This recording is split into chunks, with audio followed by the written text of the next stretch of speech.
Welcome back to this second part for today of this long, endless live streaming and analysis of this final episode of Shingeki no Kyojin. This is part 13. It's like a curse, yes. In part 13, you find all the other parts of these analyses in the description below. So feel free to follow me in these, all these analyses till the end. I want to remind you these in this live streaming too. Tomorrow and the day after tomorrow, I will continue analyzing this episode. Thursday, I will take a break and I'll be back on Friday. So stay tuned and keep on watching. In the case I don't finish it early, of course, just to let you know what's the schedule more or less. I wanted to continue now with what I was watching before ending the previous live streaming, that is, this episode of season 3, part 2, where Kruger is talking about what Grisha has to do, etc. etc. Because we reached a moment of the final episode in which Eren is talking to Armin, and sorry that I'm shaking the computer for a second, okay, to stabilize it.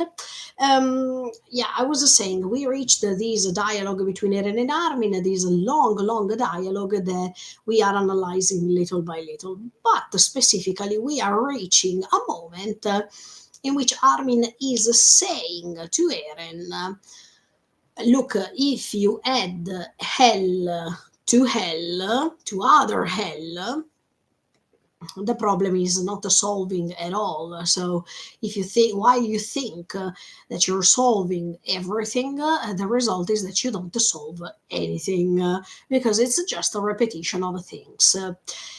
And at the same time, Armin and Eren are saying something else. Let me hear it once again. And that's why I connected myself with the dialogue that Grisha is having with Kruger. Let me hear it a few seconds.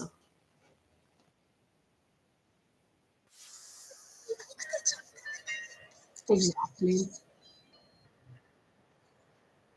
And Eren is remembering Grisha talking to him as a memory of Grisha that is saying, Eren, this is your name.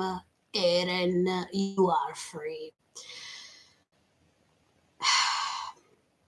Let's say that it's all pre-written, even in this case, because you see that Eren as a name was already projected in Grisha's mind. It was not a name that Grisha wanted to put him randomly, but it has a meaning. So even by forcing Grisha himself to put a name on him, it's no more freedom, right? You feel that everything is forced. But second of all, he says, you are free, Eren, you are free. I was talking about this in the previous analysis because we were saying that Eren considers himself as a slave of freedom. But I also told you that, in my opinion, it's not the right consideration to make. I don't think that Eren is a slave of freedom. I think that Eren is a slave of convictions that he has. And he is also a slave of his instinct because he doesn't want to rationalize anything that he is doing. So when he is saying that he is a slave of freedom, is because he heard Grisha saying to him, "You are free. You are free." I mean, it's like as if it's a way to convince him that he is free, even if he is not. We know that Eren, throughout his life, had multiple of disappointments.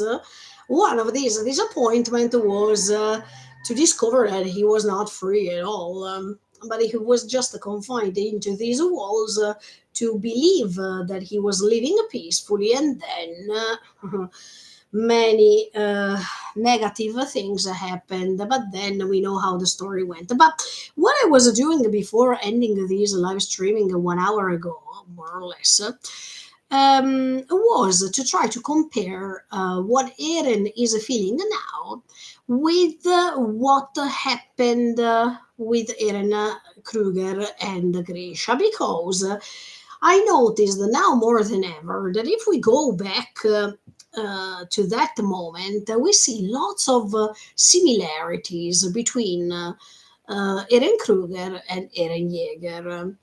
Um, and I was also telling you that if Eren is coexisting through time, and he is also acquiring the memories of Grisha and the memories of Kruger, he feels as if these three people are coexisting too, because if time coexists, even all the thoughts of these three people coexists, and even the events that are causing the traumas in each of these character is coexisting.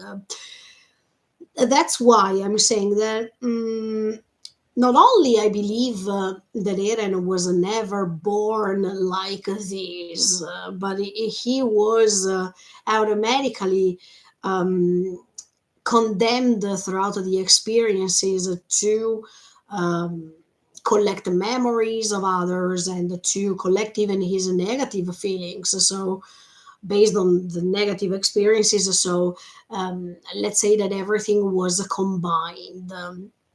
But I also believe that if somehow I can believe that he was born in that way because he was born by other convictions, and so he was also convinced of some things, and he had to move forward based on these convictions.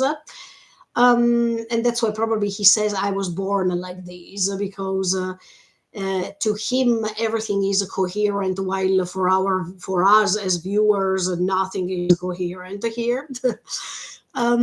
But I also believe, as much as I told you many times, that all that is happening is just a consequence of the events that Eren could live in the present time before kissing Historia's hand and have that sort of experience in which he could being able to coexist, to let the time coexist in one.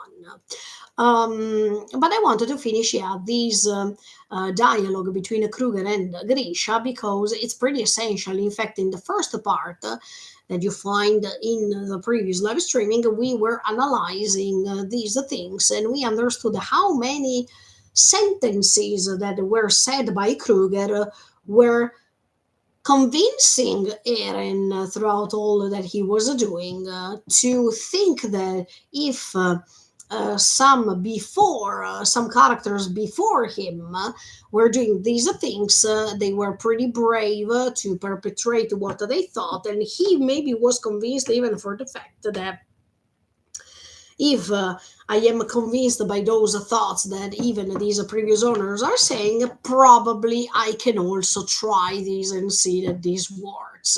Of course, this couldn't work because if it was not working for the previous owners, it couldn't work even for him.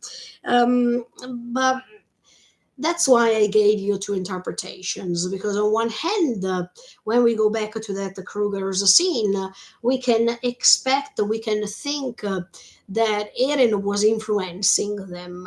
But on the other side, it could be even the contrary. That means these past experiences of these characters might have influenced Eren.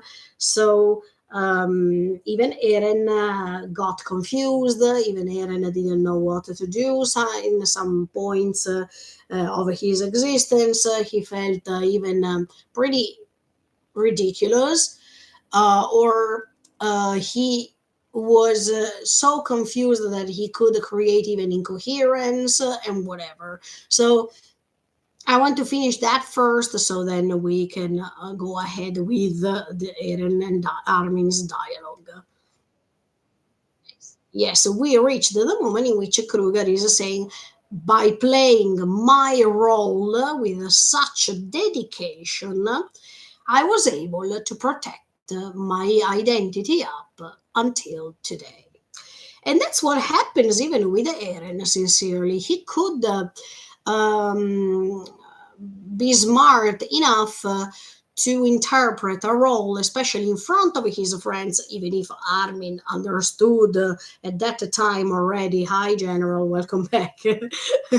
um, he could understand already at that time that Eren was not true to himself. But let's say that he was doing exactly the same thing, and that's why we are trying to understand if Eren was influencing Kruger and even Grisha as much as we saw that. Hello there again. Yes, hello. Um, as much as Eren could influence some actions made by Grisha, could he influence even what Kruger had to say at that time to Grisha? This is one interpretation. But on the other one, I would like to think that this Eren's confusion that he had, based of that action to kiss his story as a hand and release this sort of ability to coexist through time. Okay, I open a bracket, a little bracket. People think that the coexistence of time starts when he kisses Historia's hand. But are we completely sure about this? I mean, we know that this coexistence through time is happening in the moment that you have the Shingeki no Kyojin power. So Eren has this Shingeki no Kyojin power not only from the moment he's kissing Historia's hand, but even before, I mean, since he's young. So this confusion of ideas that he has, can it be able that this confusion starts even before kissing Historia's hand? Also because even Grisha was able to connect through time and coexist and have this time that is coexisting past, present, and future even before Eren was born, and exactly in the moment in which Grisha, is describing to Frida the ability of the Shingeki no Kyojin, an ability that Grisha could understand because he was also experiencing this. So it was not just based on words that he heard, but it was also happening because Grisha himself was feeling those moments and was coexisting through time. So that's why I'm saying that not only Eren probably could influence others and their decisions in order to make this story go on linearly speaking and logically from his point of view, of course, logically speaking. But I can also start thinking the opposite because Eren is saying exactly the same things that Kruger said in season 3, part 2. So, what I'm thinking is, can those previous owners have influenced Eren too? At this point, I believe so, because the memories of Grisha, the memories of Kruger, because of course Grisha had the possibility, sorry, to understand even Kruger's memories. So even if probably Eren couldn't reach Kruger directly speaking, anyway, Grisha met Kruger and he have heard so many things from him. So maybe everything was connected anyway. But what I'm saying is that there is a deep connection between these two characters, even if there is the gap of Grisha in the middle. But Kruger seems to have the same instinct of Eren, the same convictions as Eren had, even if Kruger was a little bit different because he said to Grisha, there is not an absolute truth. While for Eren, in his opinion, there was the truth. That means they are wrong. I am right. I want to exterminate everyone. Let me save the friends. But then in the previous analysis, I commented even all the incoherence of Eren throughout all these dialogue, that he's saying things and then he's saying the opposite, and then it goes back here and there, with the thoughts that they can't match. So you see this dialogue with Armin as a complete roller coaster, not only of emotions, but even of feelings, but even of thoughts, sorry, conveyed. So um, let's go ahead with the season 3 part 2 for a second, because it's connecting, in my opinion, with what will happen later in this Armin and Eren's dialogue.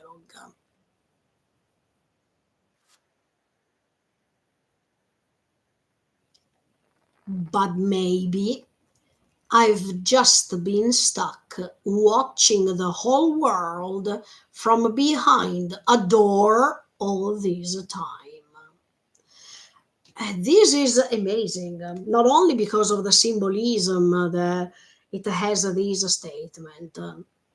If I'm looking behind a door, and he's referring even to the moment in which Kruger's dad died in front of his eyes while he was looking at that scene. When you open a little bit the door to check some things, you check just that small vision of things, right? Just these. I mean, you're checking from the door, from behind the door, but you check just one way. I mean, you see a reduced scenario, and you see just that thing. There's nothing, I mean, you don't have the ability to see all around. You just focus on that specific direction, right? That it's the mistake that Kruger is admitting to himself. As much as later Eren will admit somehow. And and Kruger is also saying that his maybe his mistake was this, that he was stuck watching the whole world from behind the door all this time. That's why I was saying, now that we know what Eren says even in this final episode, we anime only, we are thinking, oh, but in season 3 part 2, we heard more or less the same confession, or let's say that we heard some sentences that are quite similar to what was said by Eren Yeager in this final episode. And actually, we can interpret these sentences said by Kruger in two ways one more time. Or what he's saying, I mean, or option number one, Eren Kruger is saying those things at that time before dying because he recognized his mistakes.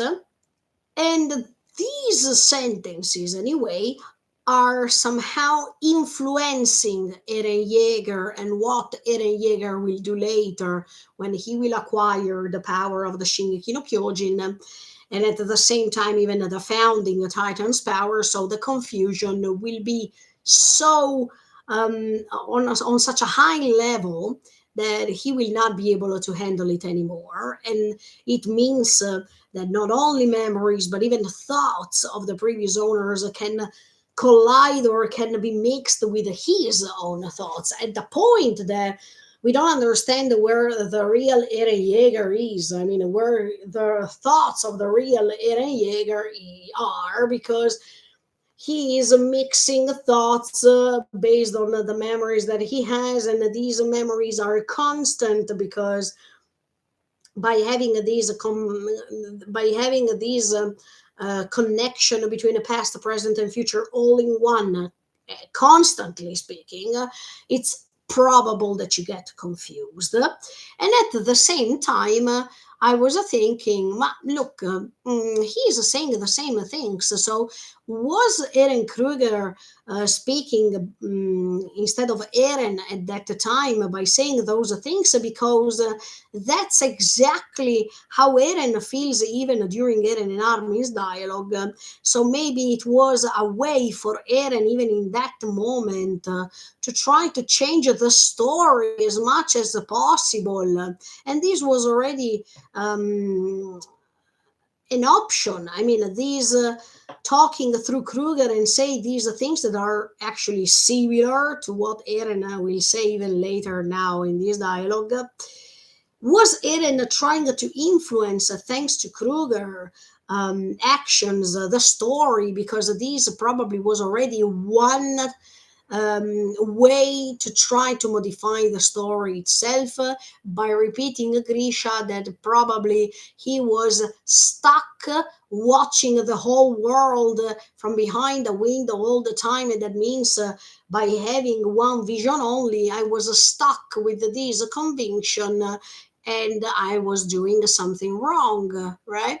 So all this story can be seen in multiple ways now more than ever, because we can have probably a different way to analyze all these sentences based on all the times that Eren said, look, I did what I did, I tried my best so hardly to change the story, but it didn't work. Was it one of the first um, trials? So was he trying, even thanks to Kruger's possession, mind possession, to try to spread to Grisha some ideas, and to confirm to Grisha that what he was doing was wrong, because he was doing this with so much dedication, and he was seeing the perspective from one scene only and not paying attention on the surroundings. But it didn't work, of course, because something happened. So let's see how Kruger goes on now.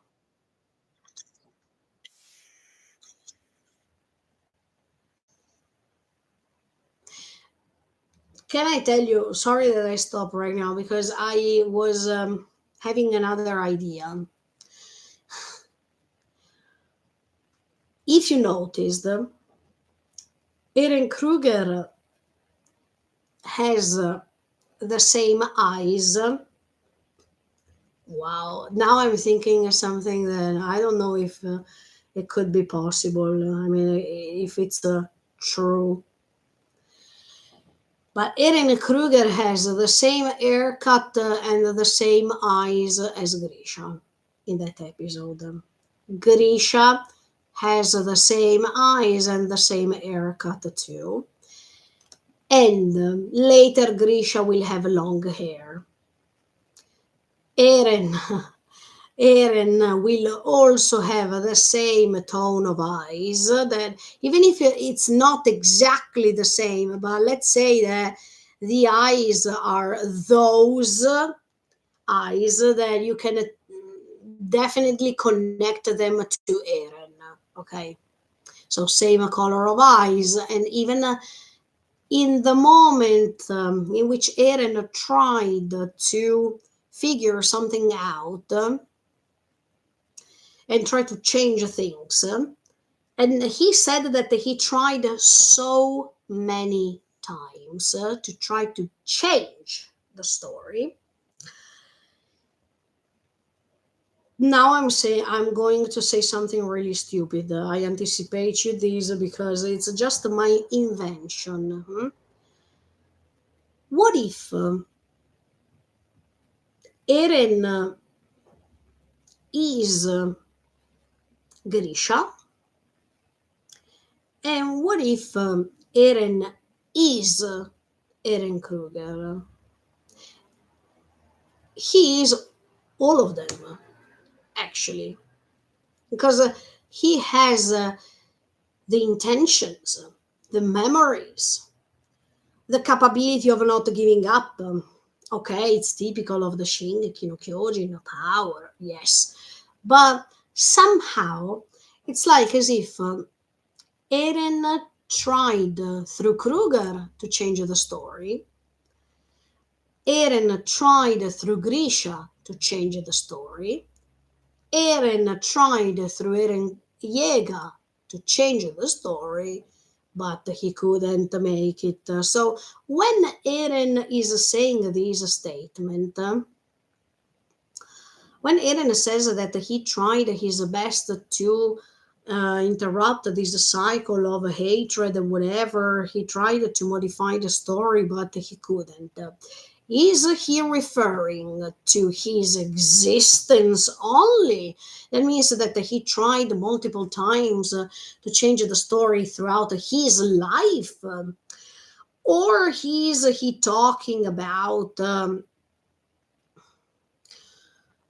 also the time in which he wanted probably to change things through Kruger's existence and through Grisha's existence, but it didn't work? Because if it's this, the point, we understand how much this poor Eren tried to go every time back in the past to try to rewrite some story that it's probably impossible to rewrite, to feel what these people felt, and not only understanding their pain, but even acquire, gain that pain. That not only involves his existence, but it involved even those people's existence before, right? So this is quite important to understand.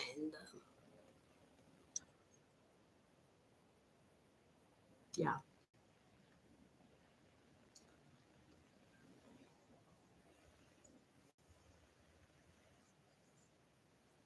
What is this mission you wanted to give me? Asks Grisha to Kruger. But this mission is Eren Yeager's mission, or at that time they are talking, is Eren Kruger's real intention and not Eren Yeager's intention. So Eren Yeager was influenced by the memories of Kruger to behave in a certain way, by being confused and thinking that that was Eren that so Eren was confused, thinking that that was his real intention, while by being confused and being brainwashed by these memories of Kruger, he thought that he was not. He thought that he was. It was his convictions, but they were convictions based by someone else. So, if you understand what I mean, was Kruger influencing Eren's path so much that while Eren Yeager believed that it was his conviction, actually, it was Kruger's convictions trying to reach even the future in order to go ahead and try his best to reach the goal. While many people believe, I'm just giving you another interpretation. While people believe the contrary, I mean, while people, because of what they saw in memories of the future, they believe that Eren was going back and influence the characters of the past to do some sort of things. The other interpretation is, can these past characters, through the memories they have collected, through the intentions and the dedication they handled throughout their existences, could they influence, mentally speaking, Eren Yeager to a point in which Eren could have felt confused? Eren could have thought, oh, this is my intention, when it was not. Because many people believe that the rumbling was starting because Eren said, I want to start the rambling. Yes, the statement is Eren Yeager says, I wanted to start the rambling because it's the right thing to do. But if we go back in time and hear one more time these Kruger's dialogue with Grisha, even Kruger was admitting that he was stuck in that sort of a world that he could see from only one direction, and that he went on with what he was thinking with lots of dedication. So, could this statement be influenced by Eren Kruger or by even the previous owners of the Shingeki no Kyojin? Because you don't have to forget that Eren has even the founding titan. That means he can not only, thanks to the Hammer Titan's power, now he can recreate the bodies of the previous owners and asking Ymir's help because Ymir is still there trying to make all of these Kyojin when they have to transform. But he can also connect himself through the paths of everyone in these Titan's dimension, Ymir's dimension, with the tree and all the paths, right? So can Eren be tricked by his own thoughts by believing, oh, no, no, wait, this is my conviction. Nobody forced me to believe this, while later we can think that based on what Kruger also said, maybe Eren thought that he was convincing, no, sorry, thought by convincing himself of saying, yes, it's my idea, this is what I want to do, maybe by past and present and future coexisting through time, maybe he was speaking the intentions of someone in the past who couldn't reach his goal. And so sometimes I see Eren as a puppet here in these final episode, even in this dialogue with Armin, because he believes one thing and then he says the contrary. Then he is completely incoherent, and then it's like as if when, especially when he's saying, I was so confused, my mind was playing tricks to me, and it's like as if we passed from the one who knows what he wants to do, this character that is super strong and he knows everything, and he has even this huge ability that nobody else has, to a character that is just a puppet of this power, that is a puppet of his own convictions. That's what makes Eren a great character. I wanted to underline this because his complexity thing makes you think that we passed from season one, in which we thought about Eren knows what to do. Eren is putting a mission inside his mind. I exterminate all the Titans from Earth. So we think that he is pretty convinced about what he does, and he's not confused at all. The more we go on, the more the confusion appears. And this is related to me not only for the fact that he's kissing Historia's hand, but it's reaching its peak as a power because throughout the time, Eren started managing little by little this power. Could he manage this power entirely? No, I don't think so, because by being a human being, he has limits. And in fact, this confusion derives from a person who has this godly ability, let's say, that it's too much for him. So maybe he could handle it till a certain point, but then something went wrong, and makes you understand the limit full, how limitful he is. And yeah, that's why I'm saying, and it's like as if we are talking about the Titans, and they always tell us, like Falco, no? When he transformed into the Joe Titan, people were a little bit afraid because they didn't know if he could manage the power of the Titan as much as when Eren had to transform in season one, and sometimes he couldn't, no? Because he couldn't manage things, or he couldn't regenerate in season two so fast, because at that time he didn't acquire all these knowledge about the power. So little by little, you can see this improvement even in season 4, when he's transforming so many times one after the other, to let you understand the difference even a bit more and more. And he thought that he could manage everything, but we know um, how silly sometimes it is to believe some sort of things, and then all the things are happening, and his ideas are debunked somehow from, I mean, by reality itself. So what I'm saying is, was Eren Yeager influencing Kruger and all, even Grisha, as we saw in Memories from the Future? Or is also Kruger being able to influence Eren Yeager's thoughts at a point in which he feels out of his mind, and he can't control his thoughts 100%, and that's why incoherence and even confusions are coming out as consequences of these. Anyway, let's go ahead.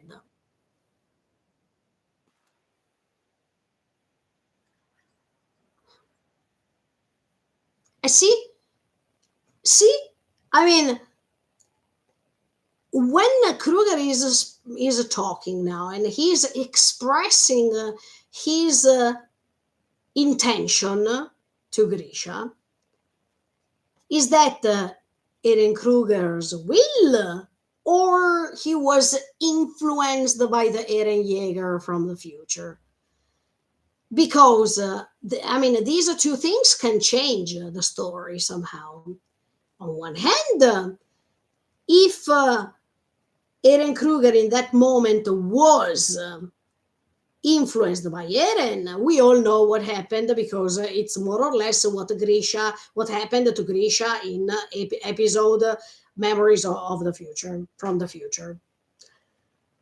But if it's the contrary, I mean, if Kruger is influencing not only what Grisha will do, but also what Eren will do later, because of these thoughts that Eren can recollect based on these memories that are coming into his head, when the past, the present, and future collide. They are all put together, and they confuse Eren Yeager about what to do. Because on one hand, he wants to save his friend, but then later he says, I did this, but I didn't know if you as my friends could have survived. I wanted you to have a long life, but then I don't know if the friends of Eren Yeager would have survived. I wanted to contrast the hell by using other hell. It doesn't work. If you want freedom, and as you say, you are a slave of freedom, then it's not happening what you want. So, as you can see, this incoherence comes from Eren being confused, or because he is just crazy, empathetic, and stupid. I mean, what Kruger says now is important. He's saying, I want you to infiltrate the society within the walls and steal the power of the founding titan. While before I was believing that, while before reaching this final episode, I believed that Kruger was speaking as if that was Eren Yeager. No, I wanted to think the contrary. I mean, sometimes it makes me feel as if Kruger was trying to be still alive by transmitting his ideals till Eren Yeager. But let's go ahead and listen what he says.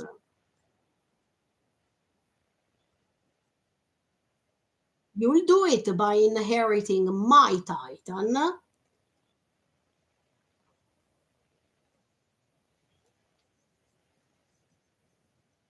but that means you will die, right?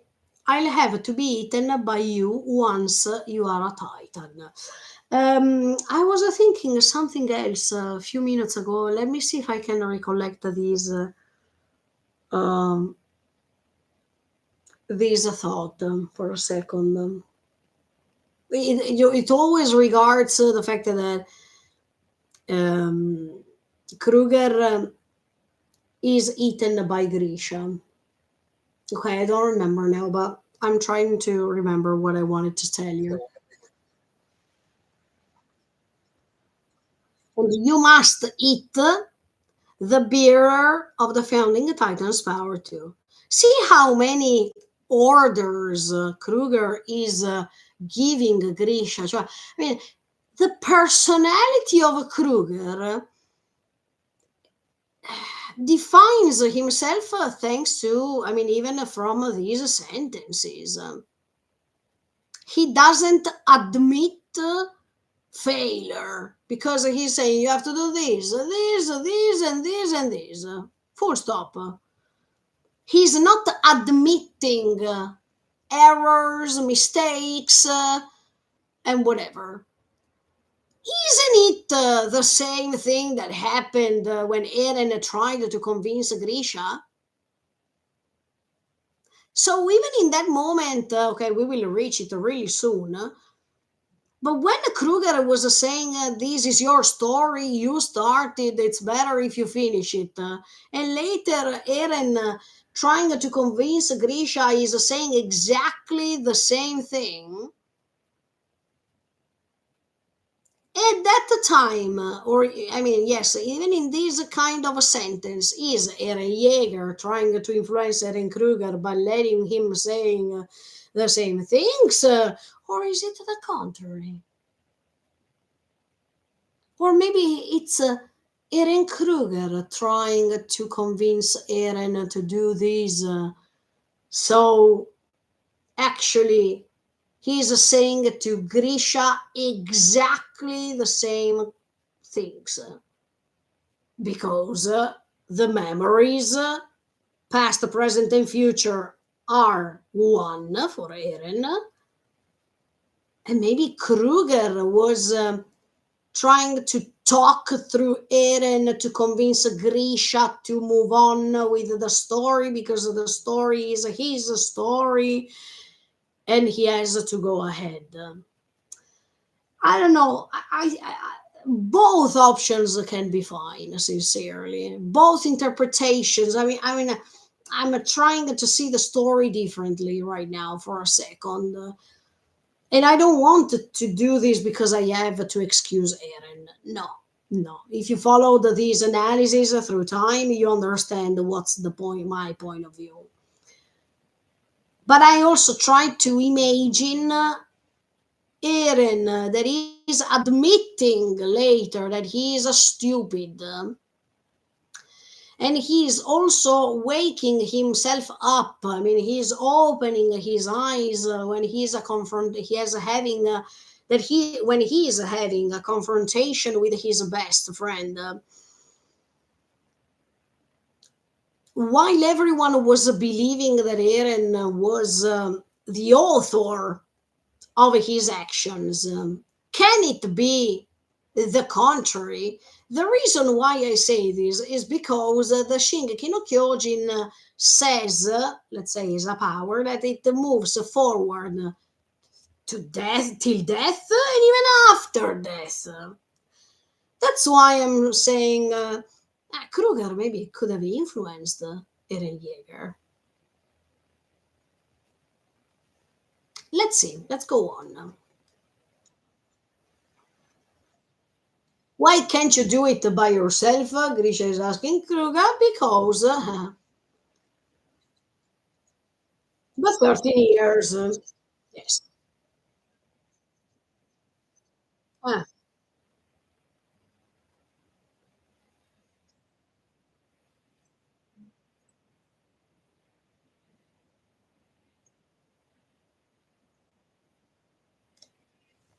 Now you see in this scene Eren talking as if it's Eren Yeager and not Kruger.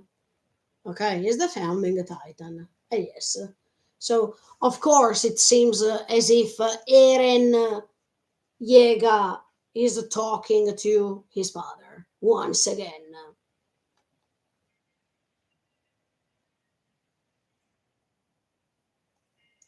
But Kruger is also saying all subjects of Ymir are connected by the coordinate.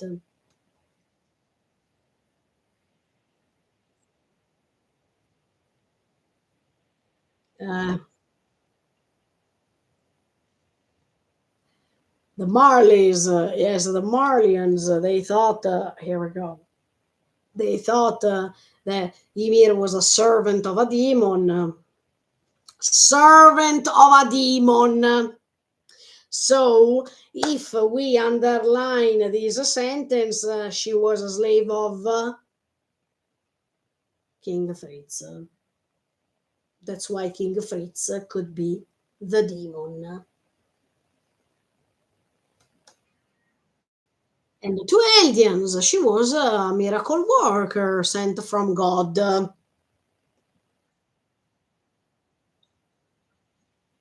That's why Eren later will tell her exactly what she wants to hear.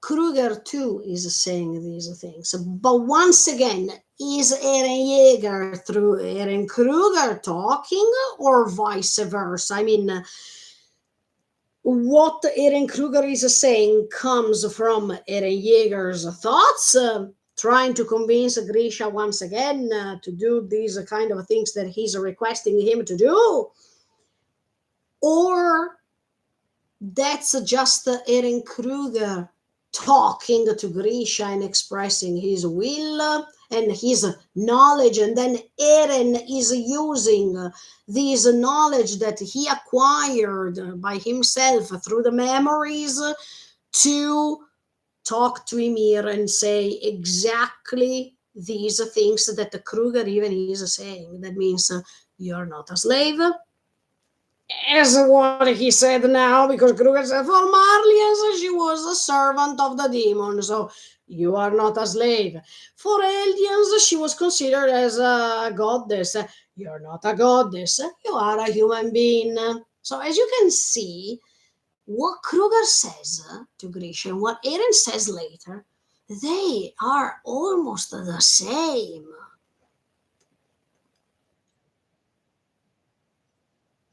And some merely think of her as a young lady who made contact with the source of all organic life.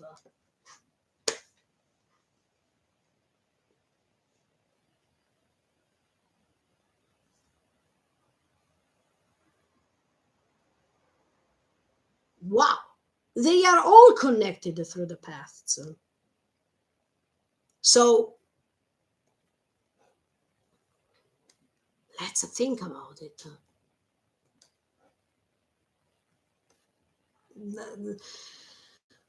This story, wow, because Kruger was already spoiling us what would have happened in season 4, part 2. Isayama was spoiling us everything that was happening in season 4, part 2. I think this dialogue between Grisha and Kruger is one of the best.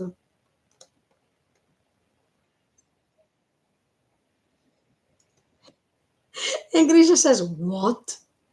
That's why in this case, I think that it is Eren talking through Kruger.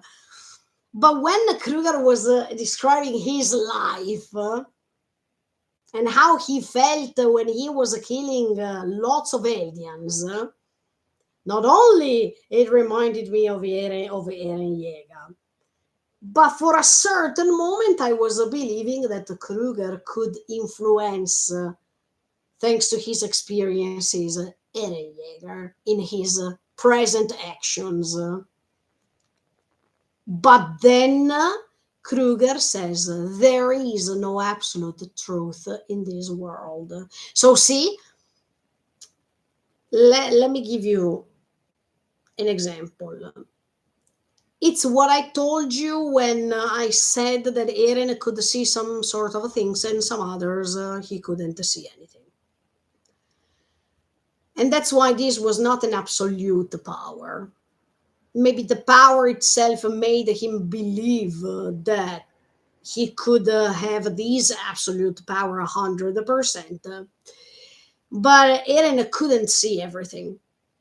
Even in this case, if Eren could see this partial dialogue between the two, and maybe he could hear just the first two sentences. That means Ymir is considered by these like this, from the others in this way, and then there are people who believe that she was in contact with this organic way of life, etc., etc.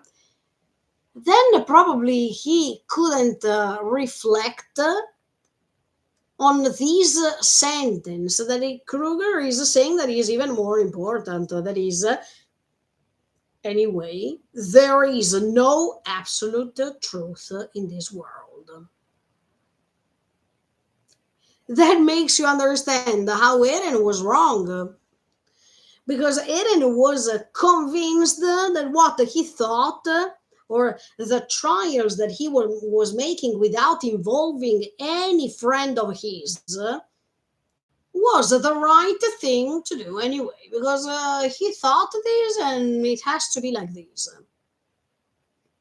So he omitted in his mind this sentence that made him understand that he can't be convinced 100%. And if you are too convinced, you're going to provoke mistake after mistake and create a disaster. That's what Eren did.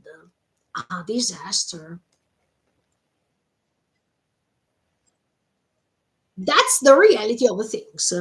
But is he saying, I mean, maybe this is Eren from the future that tries to spread this knowledge as a trial to try to change the story again and again and again,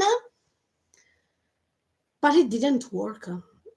Because anyway, this antagonism between the two sides went on, so he couldn't change the story. But I mean, maybe Eren through Kruger, by saying these important statements like there is not one truth that can rule the world, that what is that anyone can become a demon or a god, and whatever. I mean, all these sentences that are said as if Kruger already experienced these things, but he couldn't. Or maybe he's saying this because of his own life experience.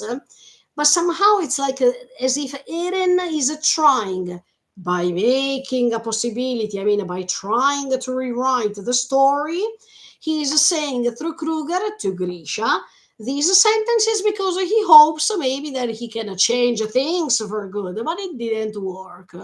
On the other side, if we analyze these sentences that Kruger said to Grisha as if he is thinking based on his personal experience, in that case, Eren didn't understand anything because he could have treasured what Kruger said and he did the opposite. I mean, anyone can become a demon or a god. Yes, even in this sentence that I forgot for a second, you see this dualism between hell and heaven that usually in Shingeki no Kyojin it's not underlined. I mean, a few times you hear hell or you hear people talking about God. I already told you these things. Onyankopon, and then there is even the people praying in front of a Tori, and then there is this statement of hell, then there is even the statement in season 3 part 2 that we are analyzing for a second, but there is even the reference of hell between Eren and Armin before saying goodbye. So there is not religion as one of the main themes of Shingeki no Kyojin, but there are some references for sure, thanks to symbolism and whatever.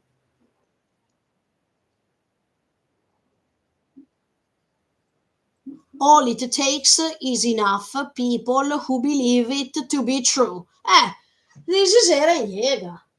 I mean, Eren Yeager made the mistake to follow his convictions and to believe that they were true, that there was no other option. And that's why I'm watching this specific scene, because it connects to Armin in the final episode, that he is telling him, look, Eren, you have always looked in one direction, and it's wrong, because if you wanted to fix hell with hell, it can't make a difference.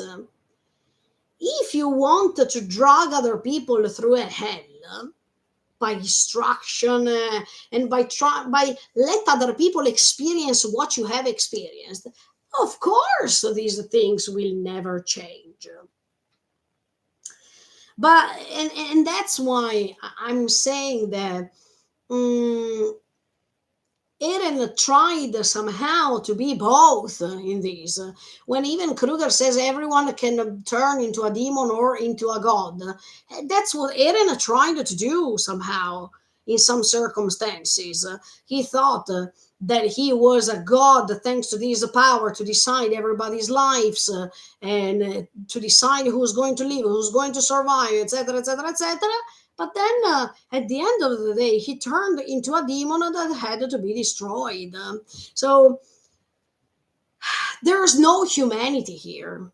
I mean, we are talking about demons, gods, etc., etc., but the only thing we are lacking of here is humanity. And Eren, because of this mistake to follow his convictions, lost his humanity, lost the control, lost his visions, and his initial intention that was that to erase the titans from the world actually is the only positive thing, let's say, that happened here, because it's a thanks to this choice to become the Shuri no Kyojin that automatically this transformed into a sacrifice, and Mikasa was releasing, fortunately and finally, this curse and trash it away. So that's why when I say that Eren cooperated with Mikasa to reach this goal, even if Eren said, look, I tried to help Mikasa to reach this goal, but I don't even understand why. I just know that I had to help Mikasa doing this. But the reason, but we don't understand what that reason is. And see, Eren is a mixture of contradictions, incoherence, presumptuousness, selfishness, human being, I mean, humanity. It's the perfect mixture. Yes, most of the people remember, they try to compare Eren Yeager with Lelouch in Code Geass. I remind you that I watched the Code Geass, so I know what I'm talking about. For the way in which Lelouch decided to stand on the wrong side on purpose, so the friend could kill him and be the savior of that moment, the savior of the country, etc., etc. Yes, I mean, if you wanted to compare Lelouch in this way with Eren Yeager, okay, it could work, absolutely. I also believe that it's a little bit different. Okay. Um, Lelouch took an advantage of this power, but I've never seen Lelouch saying, I was confused. I lost control of my mind. I mean, I saw that he was too attached to this power, too convinced, yes, but confused. Not really. Let's say that he was thinking that he was too entitled to do what he did because la la la. But in the case of Lelouch, we see that he is even betrayed by his mother that faked to die. So the disappointment there happens for other reasons, okay? But here in Eren's point of view, I mean, from Eren's point of view, let's say, I don't want to say that it's exactly the same. Yes, it has some things in common for sure, but it's not exactly the same. Even if I really liked Code Geass, I think that it was really, really nice as a story, and it deserves to be watched. So please go and watch it. As much as I suggest you to watch Evangelion for the things that I told you before. So, absolutely, these stories are the best stories that were ever made. And Shingeki no Kyojin now belongs to this list of the stories that you should watch. Definitely.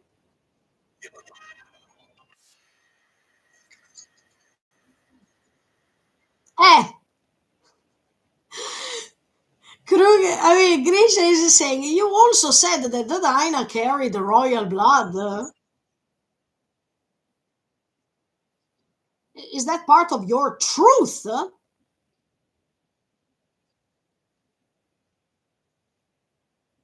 Unfortunately, unfortunately, it's a fact that the Dinah is descended from the royal family.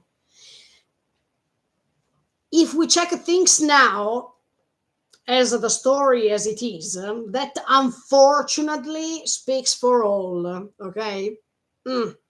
Unfortunately, because we are talking about Dinah, and we know what Eren says about Dinah and what Dinah created in Eren Yeager's story. Okay, so this sentence is priceless. That unfortunately, then why did you not help her? Eh, nice question. Precisely because of her royal blood. Because later, Dinah will be so useful again. Because Dinah will be able to release a part of Eren's power that if she was not there, it was meaningless. I mean, Dinah is useful because in season two and because of what happens in season two. That the punch that creates this Eren's ability to control Titans, and from that moment, you understand the importance that Eren has, and all the other characters connected through the paths understand in that moment where is the person that has the founding titan, that is Eren. So Dinah was transformed into Titan because later we need her. Not only because of this, but also because Carla dying starts everything, let's say. As much as when Grisha and Faye go out from the walls, and someone has to die all the times, if you noticed, someone dies anyway. And these people who are dying, it's a bad thing to say, but it's confirmed through the story of Shingeki no Kyojin. It's like as if their deaths create a step forward regarding the story. I mean, it's like as if their deaths are necessary for the characters to collect or to englobe more hatred, so then they do the next move. This happened with the Fae, yes, absolutely. This happened with the death of Kruger's father. This happened with Zeke and his life when he was young. And he was betraying his parents, but he also, we know how he survived all those years with the Grisha, blah, blah, blah, blah, blah, blah. But as you can see, all these deaths in this story, it's like as if they are put there on purpose because they have to create the trauma, the necessary trauma that the characters need to create their revengeful path.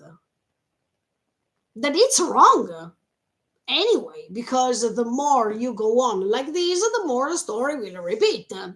And that's why even Eren failed partially speaking. I mean, Eren failed because of lack of humanity, because he was incoherent, because blah, blah, blah, blah. We already said this. But he didn't fail to erase the Titans' power from their story. And selfishly speaking, for Eren, that's the most important thing. I mean, the most important thing is to let his friends live longer. And at the same time, to erase the goal that he was trying to reach from episode 2 of season 1. That is, let's exterminate all the Titans. One for all. He did both. He could reach these two goals. But who was going to pay for these goals to be reached? People. People. People and people. Always people.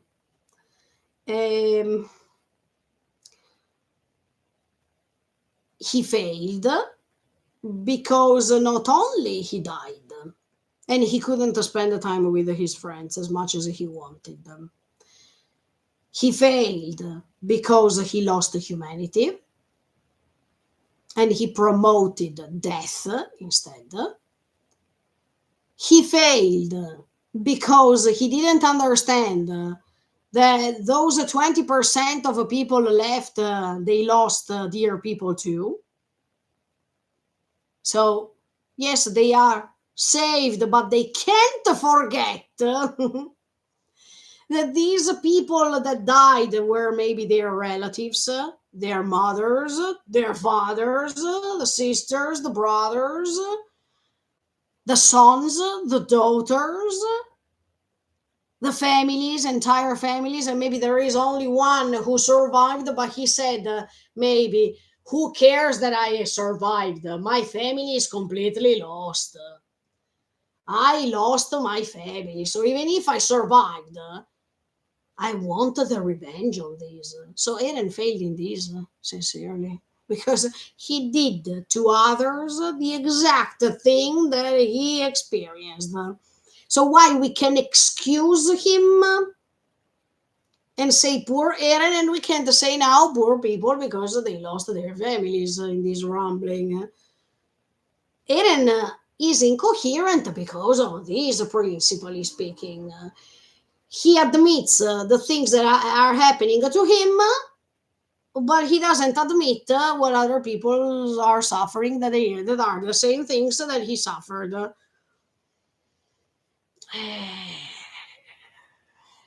And he failed to promote revenge instead of finding other ways. Then it's pretty utopistic to say, yes, I know. But anyway, when he had the chance, he didn't even want to listen. Because it's not as if Armin didn't have any idea, and that's why Eren found out that the only idea available was that. Armin and all the others tried to find other ways, but Eren didn't want to listen. So that's his double mistake. Not only to be presumptuous enough to believe that his choices were the best and the one and only, but also because he was too selfish and too convinced to not hear anybody else. And when you are too convinced, you make a mistake for sure. I mean, it's proved. It's proved. She can say, listen to this. She can't be allowed to fall into enemy hands. Exactly. Exactly. Because with the touch with Dinah, Eren could start releasing the power to control Kyojin, and could let Eren have another way to manage that ability that he has as a founding titan. So not only, that's why I'm saying that everything didn't start from him kissing Historia's hand only. Everything could have started even from that punch with Dinah.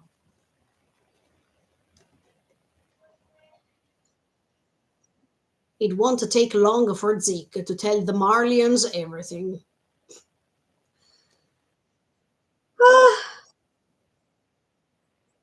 But she still what? This is more like Eren, eh? Wait a second that I'm getting the candy from here. This is like Eren Yeager. And this is his attitude, huh? Because while Grisha says, but Kruger is the same, but what? It's like when he saw Grisha not willing to kill the Race family, he said, Father, what are you doing?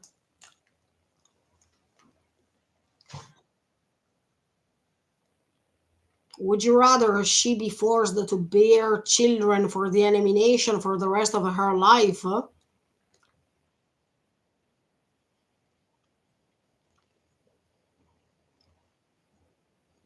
I have completed my mission. As we say in Italy, fermi tutti. Fermi tutti. I have completed my mission.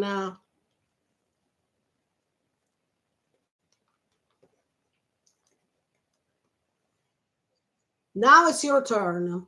But did you see how Kruger is talking to Grisha in this moment? He is like this. While he was saying, you what? And then, I have completed my mission. Now it's your turn. There's this a change of, I don't want to say attitude, but more or less.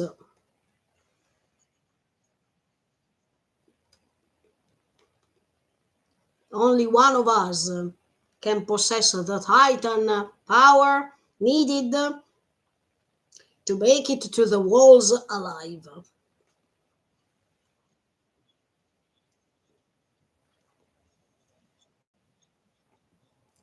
And here we go. Grisha says, I honestly don't think I can do it. At least he is honest. And it's exactly representing what he has always been, even after.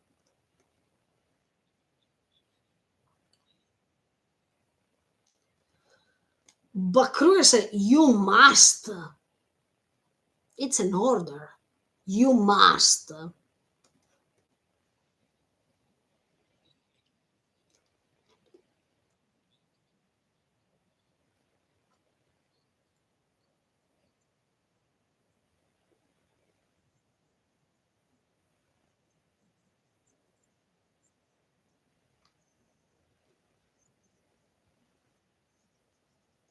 But I agree with Grisha. I was ignorant. Yes.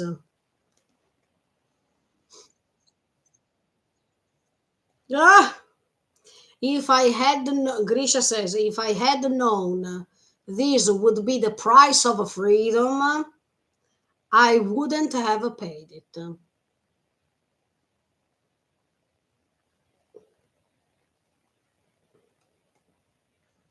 So see,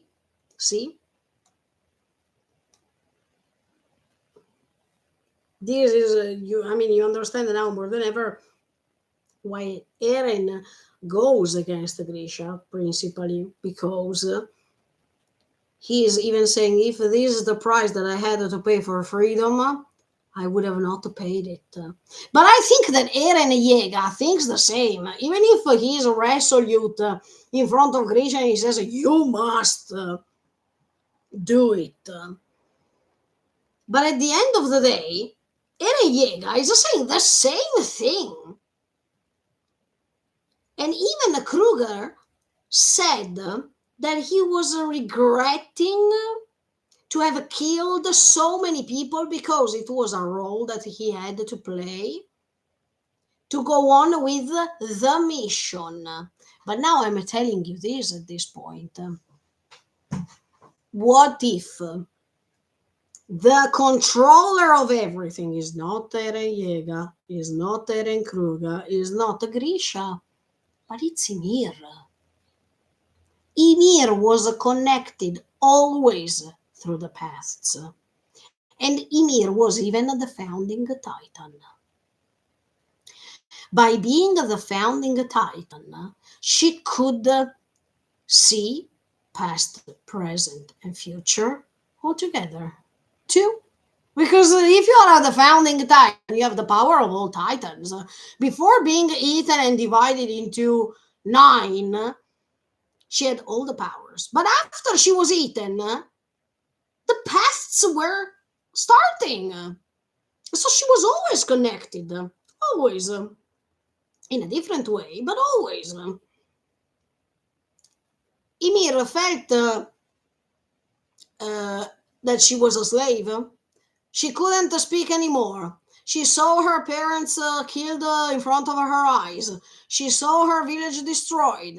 Don't you think that there is something similar here with this story?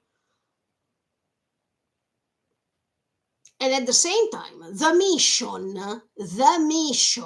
that even Kruger is talking about is also Ymir's will. Because we reach a moment in which Ymir can rest in peace. The mission is that she is able to be free. And at the same time, not only she can be free, but even the curse of the Titans will be free. It will be over. So they will be free to live. So when Kruger is saying, my mission ended now, it's your turn now. Oh, the mission was to release Ymir, right? She waited 2,000 years for what, in your opinion? Just because she was a slave and it's over? Just because she was a slave, she waited there. Yeah, let's see when. But she saw the future. She saw the future. So she knew. She didn't know how many years for sure.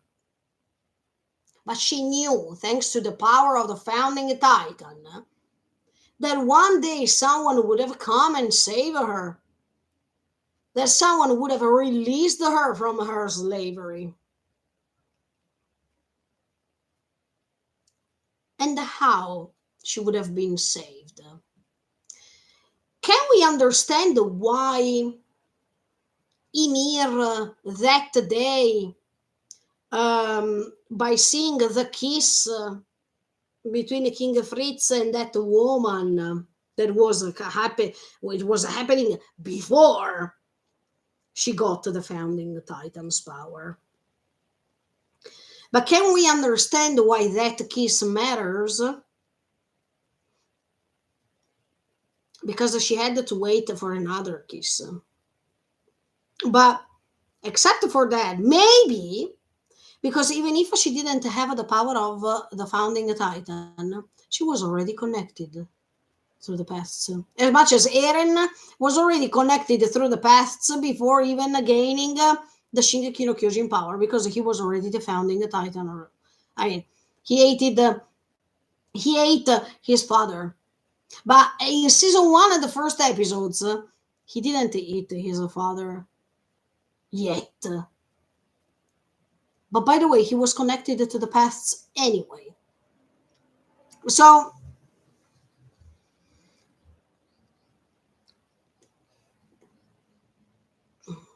Kruger is saying, if I had known this would be the no, sorry, Grisha is saying, if I had known this would be the price of freedom, I wouldn't have paid it. And in my opinion, even Eren Yeager believes the same.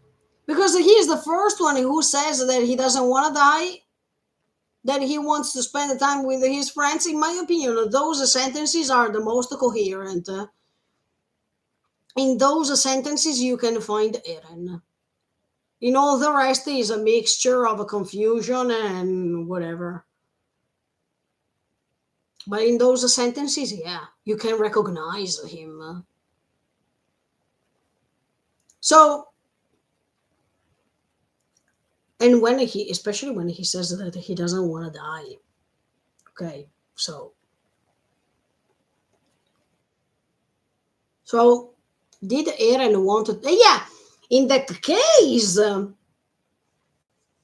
only in that case, we can say that. Sorry, it's really hot today, so I'm going to. Here we go. So in that case, we can say that Eren was a slave of freedom. But even Grisha was a slave of freedom at this point, because is Grisha saying now, if I would have known what the freedom, what was the price to pay in order to reach freedom, I would have not paid for it. See? So can we say that even Eren probably is well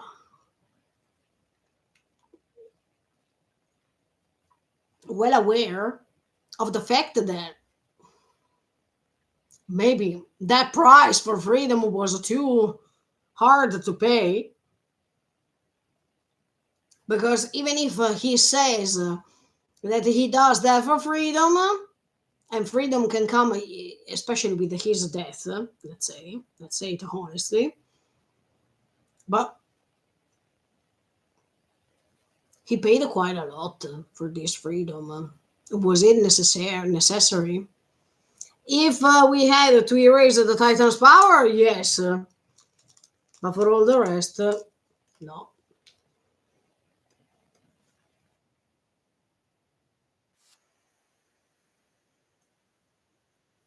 Here we go. This is a guy. He says, stand up to Grisha. And then he says, Tatakai. He says, fight. But even in this case, guys, think about it. We have always thought that Eren was trying to convince Grisha, to convince Kruger, based on some sentences. Yes. If you want to save Mika, Saru, and all the others, blah blah blah blah. We will see it later. But what if it's the contrary also? As much as Eren Yeager can influence the previous owners thanks to the memories, can they do the same? Can the previous owners, by living even after their deaths through memories, because they are the previous owners, so the new owners are collecting the memories, can they influence, mentally speaking, who's coming after? In my opinion, yes. They are all connected through paths. So, who tells me that Eren is influencing now Kruger by saying to Grisha, stand up, fight? What if it's the contrary? What if Eren Yeager took inspiration, thanks to these memories, of how to convince Grisha to keep going on fighting? Because if I see through memories that at that time Kruger was convincing Grisha and Grisha made it, when I reach the episode of Memories of the Future, I do the same. I convince Grisha by repeating exactly what Kruger said, because if at that time it worked, it means that it can work even now. What if Eren, thanks to this founding Titan and thanks to be able to reach some memories in the past, in the present, in the future, and create a minestrone, what if he was taking inspiration, as much as he is taking inspiration from Armin for the sentence of the ocean that Kruger is repeating to Grisha? Why? He probably couldn't take inspiration from the attitude that Kruger had at that time to try to convince Grisha once again, because he said, look, last time it worked, it will work even now. If I use the same sentences, it will work. See, it depends on how you see things, because it's not explained. Nobody is telling us here if Eren Yeager influenced Kruger or vice versa. By knowing that Eren has past, present, and future coexisting. Because we don't have to forget this particular detail. It is essential to understand the story.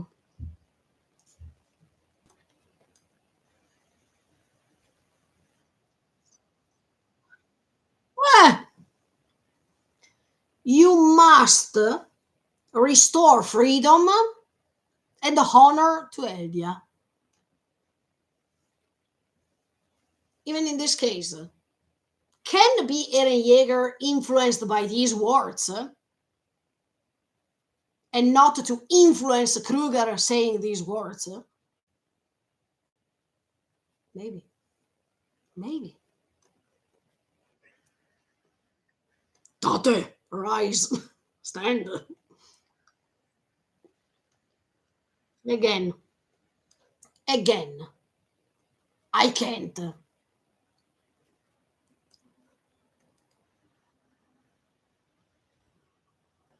Look, I brought it from your house. Even the way to say, look at the picture, that is exactly what Eren does verbally.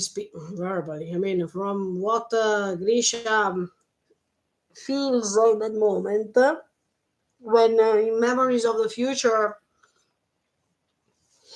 he is trying to convince Grisha by telling him exactly the right words to say. In this case, Kruger is showing him a picture, right?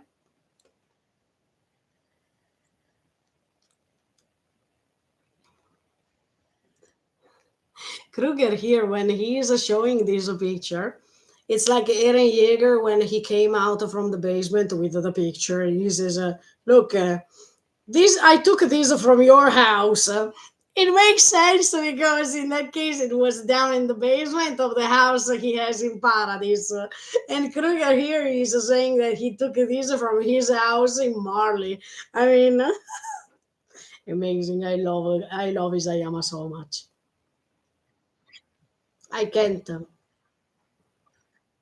No looking, no standing, no fighting. Do you have balls either? No, do you have no balls either?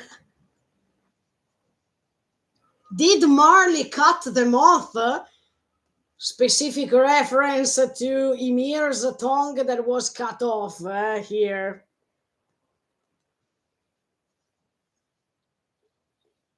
You can't awaken my old hatred of Marley like that. The only thing I can feel now is guilt. Is guilt. That's enough. Kruger said, it's enough that you feel guilty. It's enough. The biggest reason I'm giving you this mission is because you went past the wall.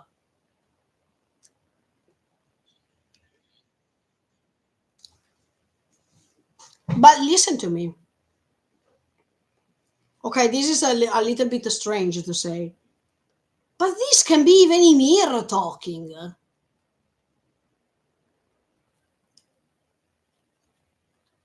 She should have opened. Let's know. I mean, we don't know actually who helped her to open it at the pig's cage gate. But it could have been even Ymir telling this. To reach the goal, to ask these people for missions. The biggest reason I'm giving you this mission is because you went past the wall. Because Grisha went outside the walls. Even Eren likes to go outside the walls. Yes, I'm just giving you different interpretations now, okay? Yes, in the case it's Eren Yeager, of course. He promotes these things to go outside the walls. Definitely.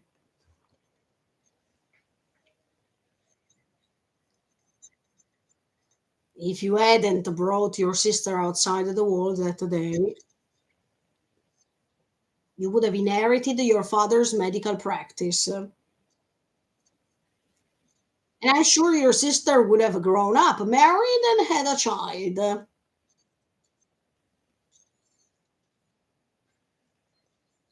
But you stepped outside the wall. And in this case, Grisha's face, Grisha's eyes are the same as Eren. The same as Eren.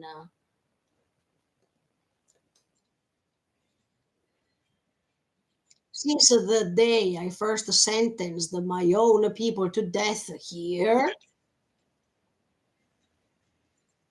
since the day you took your sister past that wall,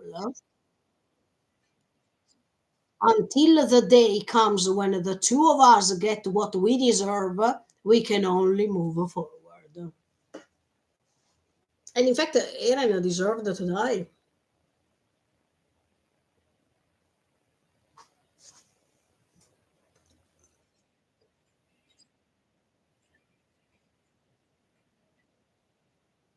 Until death, even after death. Of course, this is Eren Yeager talking.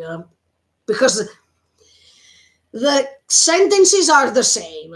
But in this case, you need to remember that Eren saw these memories. Could he interfere and talk as if he was Eren Kruger that day?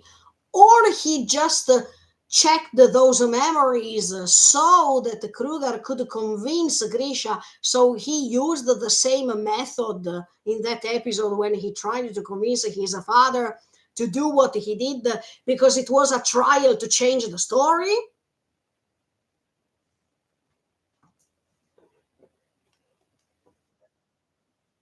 Uh,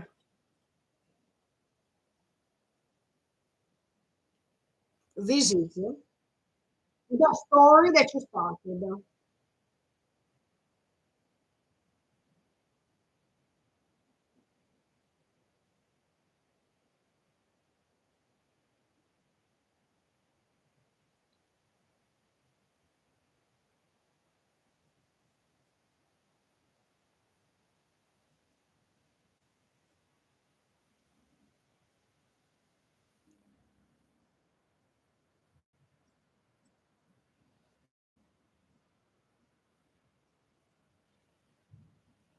Wait, wait, wait, wait. Mm. Eh, wait. This type of title, that is the Shingeki no Kyojin, marched steadily forward in pursuit of a freedom, not a freedom, general freedom, freedom for himself, for the title owner itself, and it was willing to fight for the sake of that freedom.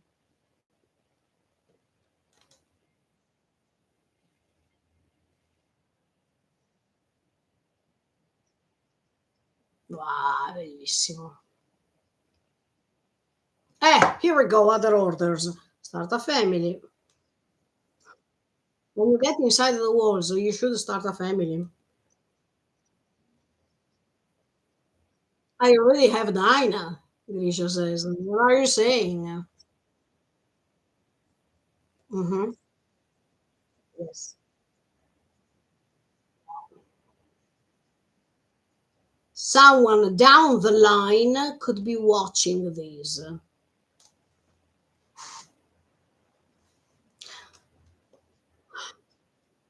Whenever it's a wife, a child, or someone from the city. No, someone inside the walls. If you can't do that, history will only repeat itself. And actually, mm,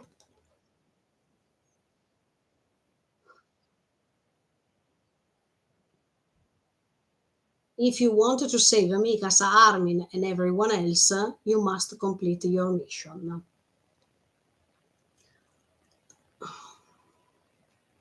Mm.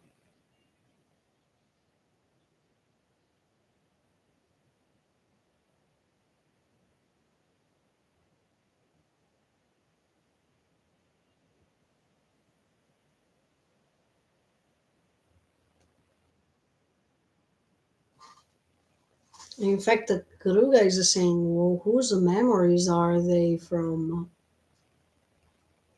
But is he referring to these specific sentence only?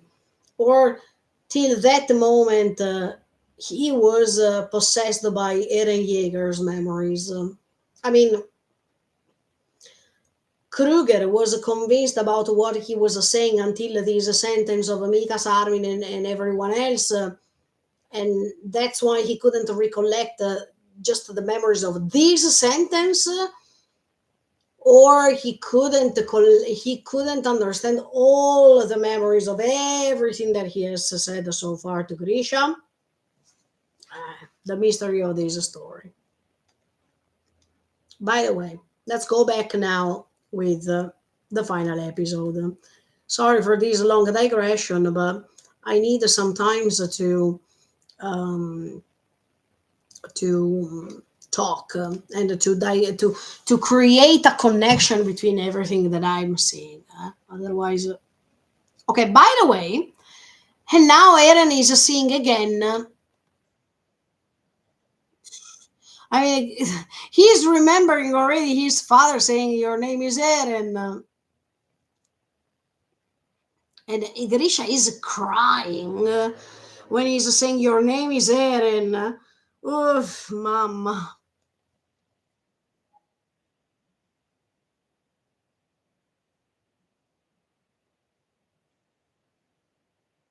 Eren, you're free. No, he was not. He was not because he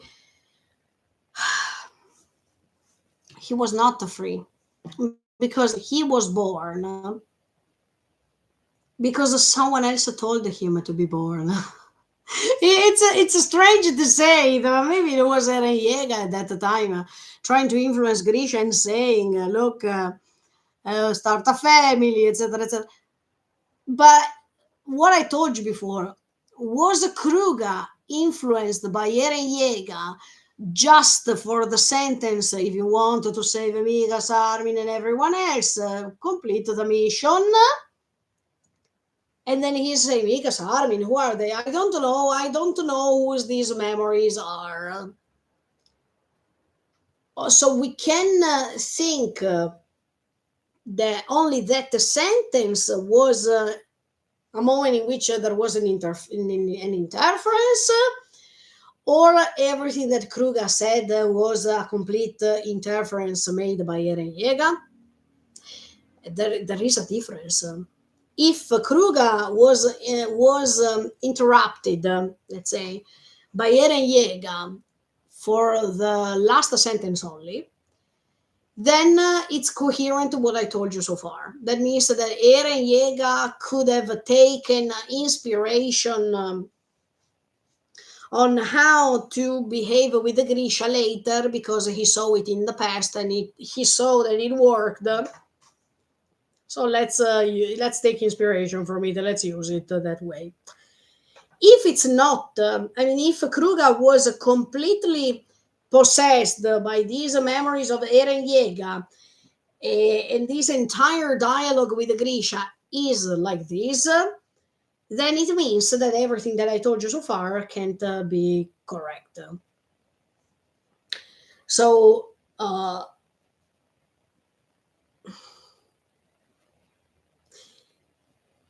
but how can you listen to this thing that I'm saying, that I'm about to say? But if Eren, through Kruger, was telling Grisha to start a family and do everything else, I mean,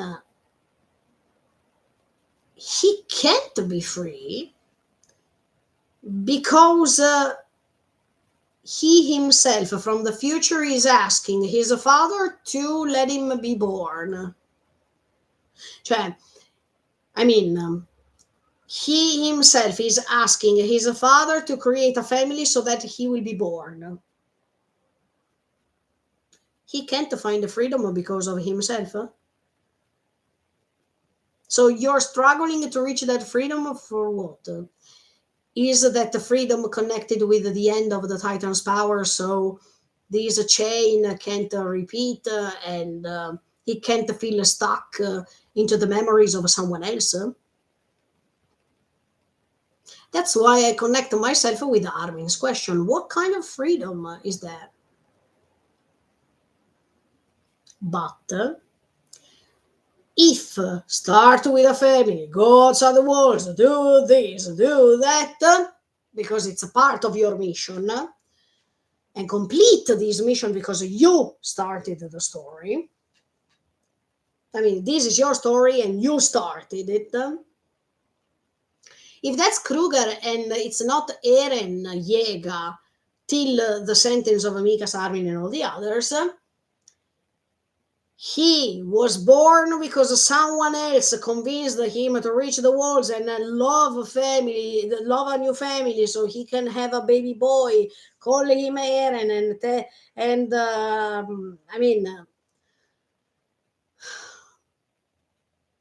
he was forced to be born. So anyway, he was impossible that he was free. In both cases, Eren is not free because he was not born because of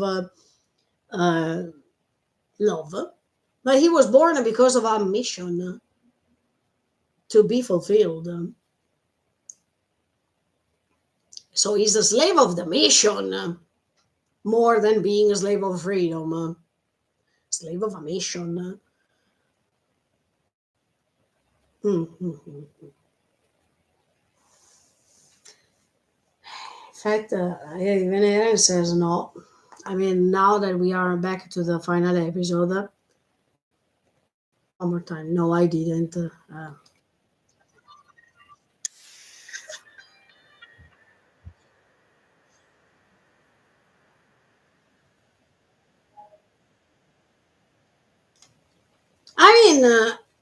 Eren is answering to Armin's question, and Armin is saying, "Did you did all this for us?" And he says, "No, I didn't."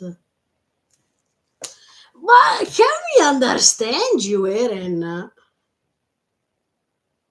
And one time he says that he does it for his friends, and one time he says that he does it for his personal freedom, and one time he says that he does that to exterminate all the Titans, and one time he says, "No, I wanted to help Mikasa, but I don't know why I helped Mikasa, because of course he was controlled by Ymir anyway, because the mission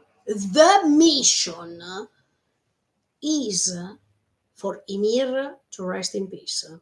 The mission is to erase the Titan's power that Ymir herself decided to start as soon as she gave up the day in which she didn't stand up anymore after she was hit by the spear. The guilt of Ymir is that. And because of that guilt, a descendants was being built because of that guilt that cursed 2,000 years of the people. So the mission is to let everyone free from this curse. That includes even Ymir herself. But Eren is a mess, a total mess in his thoughts now. When Armin says, "Did you do all this for us?" and he says, "No, I didn't."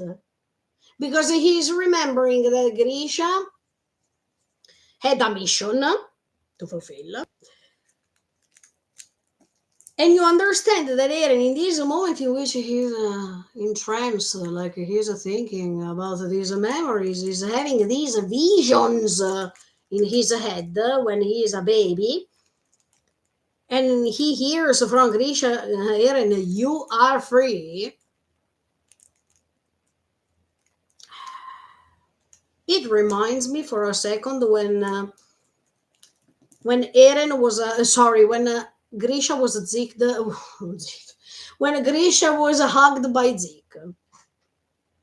Even Zeke, in the moment in which he was hugged by his father, he was he was having that facial expression in which he could realize how Grisha cared about him, how Grisha feels sorry for this. And Eren has this vision in which he sees that when he was born, Grisha was crying while he was saying, "Your name is Eren. And Eren, you are free."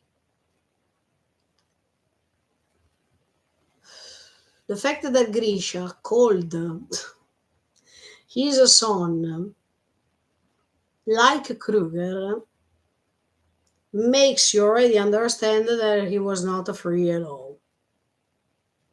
Because Kruger admitted to himself that he was stuck into a vision of the world that was one and only one. Eren is doing the same thing. Eren is making the same mistake. And as much as Kruger died, of course, even Eren dies, but they both die by inheriting power, a power or powers. So he can't be free. Eren can't be free. Because except for the guilt that he accumulated inside his heart, mind, and whatever, he can't be free because he was born because of a suggestion made by others.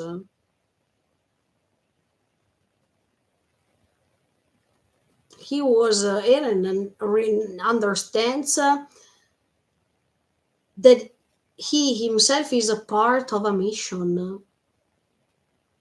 So was he loved for real? Yes, from Carla's point of view, absolutely.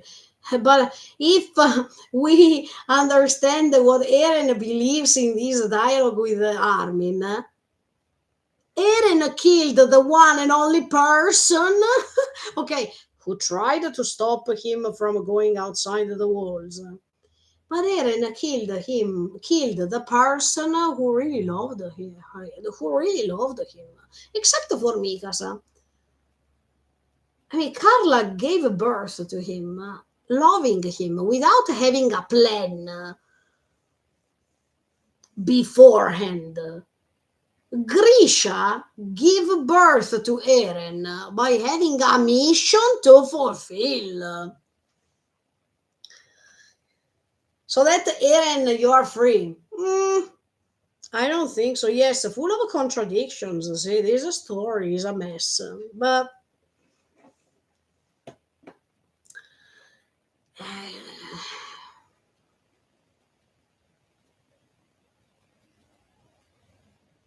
and do you remember that Grisha cries even when Eren is really young and he comes back home because he found the shelter of the Reyes family, but he didn't want to do anything bad to that family. So he went back home and he crying hugged Eren.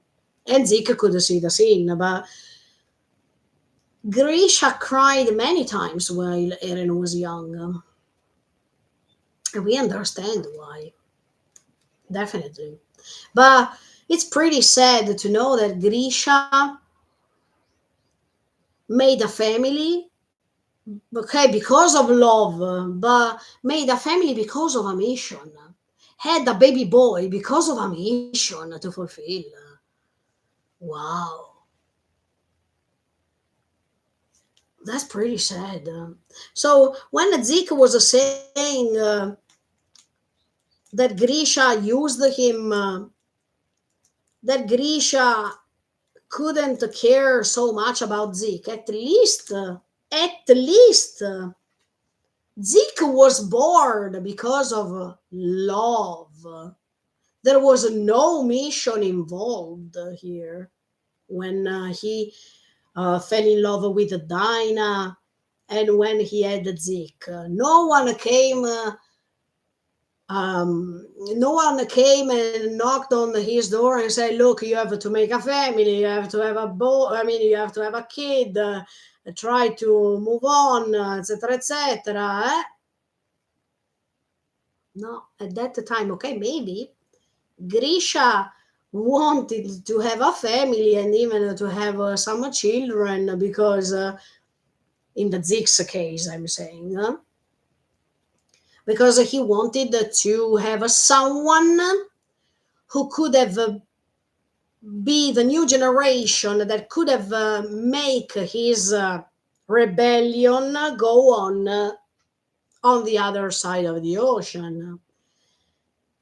But let's say that no one intimidated Grisha at that time to say, please form a family, do this, do that, etc., etc.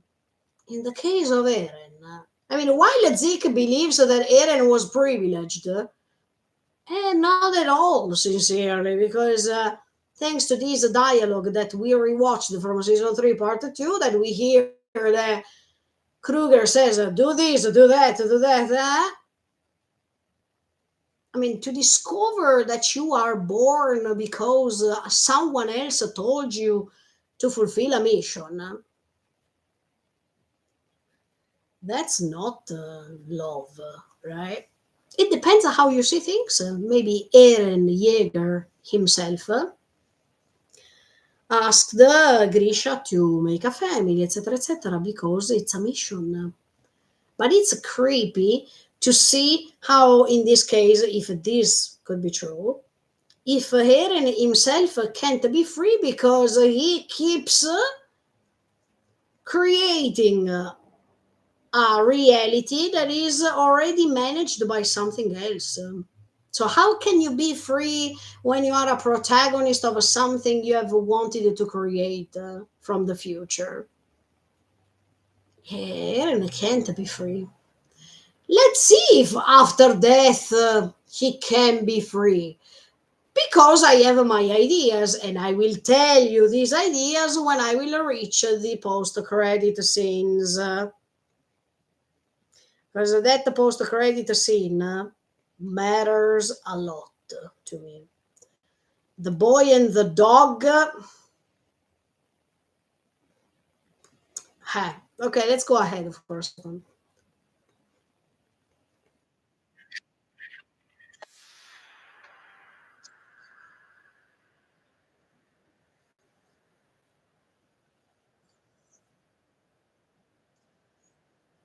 I wanted to level everything. In fact, he did it. More or less, the intention was that.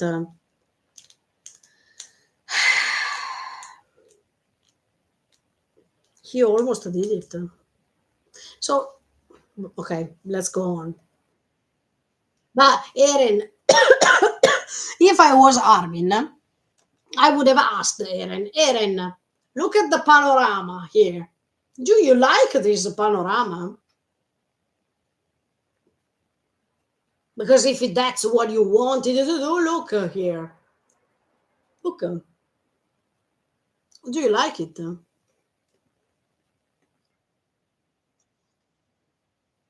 And he says, I wanted to see this site. Eh, Armin keeps asking because with all the incoherence that we found in this dialogue, huge dialogue, Armin is trying for the last time. Why? I feel so sorry for Armin now.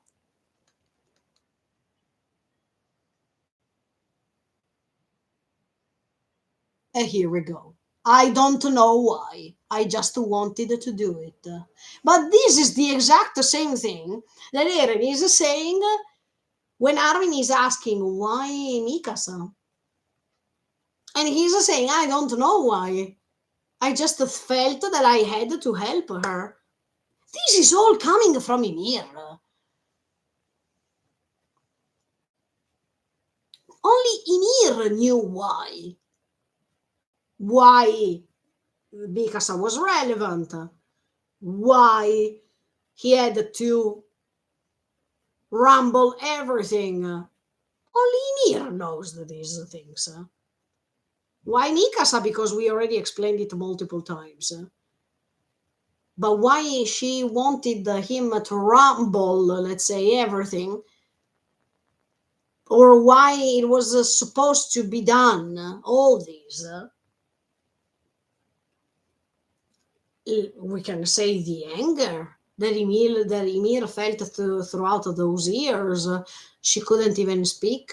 She was deprived from her reality. She stole everything, and she continued to go on collecting hatred, maybe silently speaking, that it's even worse, for years. But even in this case, Armin is saying, why did you want to rumble all this? And Eren at this point still doesn't have an answer.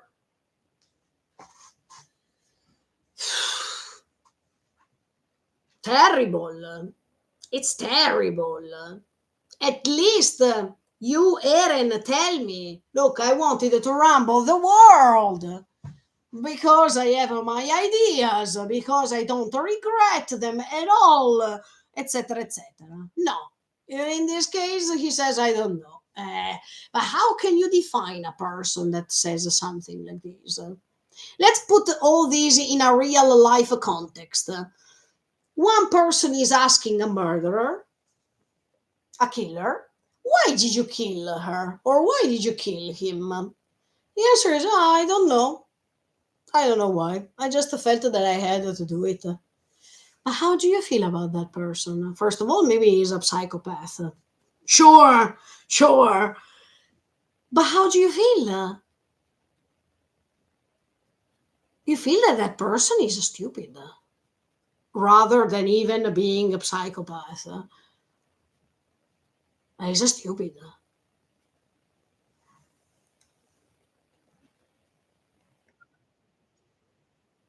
So very badly, so very badly. He wanted to do this so very badly, but he doesn't know why. Was it the power itself condemning him or influencing him to do so? Because it's not starting from his real intention, but he was confused by others' intentions because he's connected through the pasts. I mean, Eren wants to tell us that he doesn't know why, but he wanted to do this thing to. I mean, he wanted to do this so very badly. He doesn't even know why. So why did you do it if you don't know why? Because I wanted to do it very badly. But does this mean that it was Eren's real intention? Or something influenced him to reach this consciousness, so this ability to be able to be convinced so much to start the rambling. Because the only thing that Eren said when he was pretty convinced was, I will erase all the Titans from this earth. So that was the one and only conviction made by Eren. But all the rest, he's always answering, I don't know. I don't know. I did this so badly, but I don't know. I helped Mikasa to reach what happened, but I don't know. I mean, he's always I don't know here. I don't know. But the only intention that was erasing the Titan's power, I think that that's the one and only conviction that is based on a reasonable choice, because all the rest is I don't know. And then we reach the thumbnail. I thought I was doing everything to protect all of you. I thought, look, now even he's even saying, look, I said that it was for you, but at the end of the day, it was for some other reason. See, all he he wanted it to save humanity. Then, and I mean, he wanted that Armin save the humanity. And then he said that, but then I did what I did without even knowing if you could survive, so it's already incoherent. Then he has always repeated, look, I want them to have a long life, that they are happy, that they survive, so I'll do what I can to save them. Now he's saying, I thought that all I did was to save you. I mean, that all that I did it because it was a matter of saving you. But no, even in this case, it's not correct. So Eren doesn't want to save his friends. Eren is following a mission randomly without knowing anything.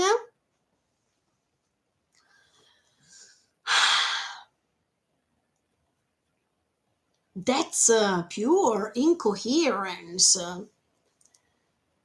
I understand Armin that was punching him throughout this dialogue because, wow, we need to be patient to understand what he says. But it's absolutely describing the huge mess that he has inside his head. Did I do it for this? No, no, not really. I did it for this. I don't know why, but maybe I did it because of that. No, even in that case, I don't understand why. let me tell you one thing. If a person is evil, first of all, he is not confused. Second of all, he knows exactly why he's doing one thing. If it's doing for the sake of others or for the sake of no one. If Eren says I wanted to level everything, that means I wanted to exterminate all people. But the people, I mean, in the moment that he is exterminating people, also his friends are risking their lives because during the rumbling. Look at Hanji, for example, died because she went in front of the colossal titans and she tried to get all their napes and she lost her life. So if he really wanted to save his friends, he would have controlled them to let them stay in paradise without knowing anything that was happening during the rumbling, so they didn't start. And he could have saved them in another way. But he let them be free to do everything. But if I wanted to save my friends, I don't want that they risk their lives. So one more time, Eren, you did what you did. For what reason? He doesn't even know why. I mean, we reached the point of this story that he is completely out of mind.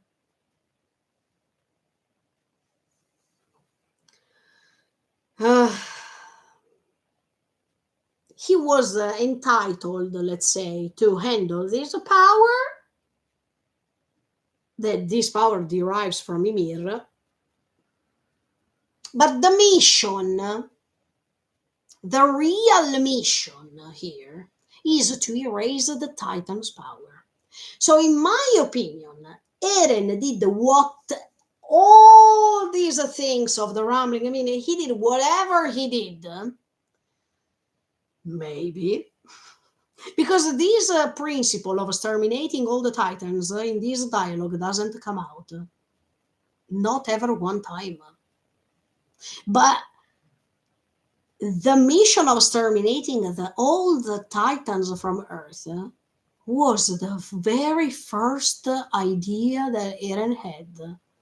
As soon as his mother died, that was the one and only thing that he wanted.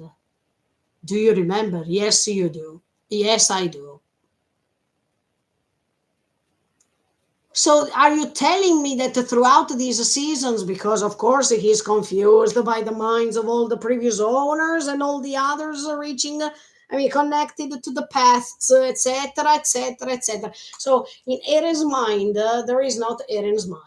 There is all the minds of all the others, and Eren lost his mind. Okay. So when he's saying, "Why did you do all these, Eren?" and Armin says this, and Eren says, "Oh, I don't know why, but I wanted to do it so badly."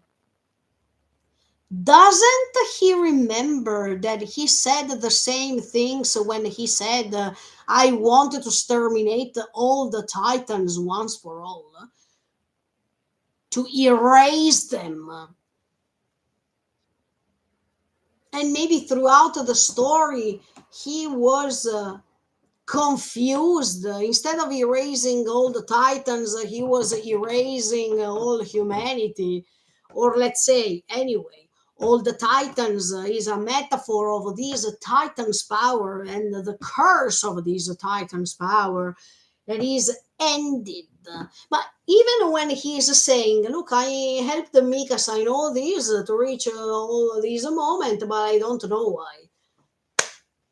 Because it's happening exactly what you have always wanted, to erase the titans. So I think that is the one and only reason why Eren wanted to move forward. All the rest, the rambling, all the things that happen, the memories of this, the memories of that, these are just a plus. These are just something that derives from all of the memories of all the previous owners, how they felt, how what he remembered, Ymir principally. Okay, so it's a multitude of a mess put all together that Eren completely forgot his first principle. But at the same time, something told him to move forward, even if he didn't remember why. But it's obvious at this point because if even if he was focusing too much on this revenge, forgetting revenge against the common people at the end of the day, forgetting about what was his real and first intention to exterminate all titans from all the earth, etc., etc., etc.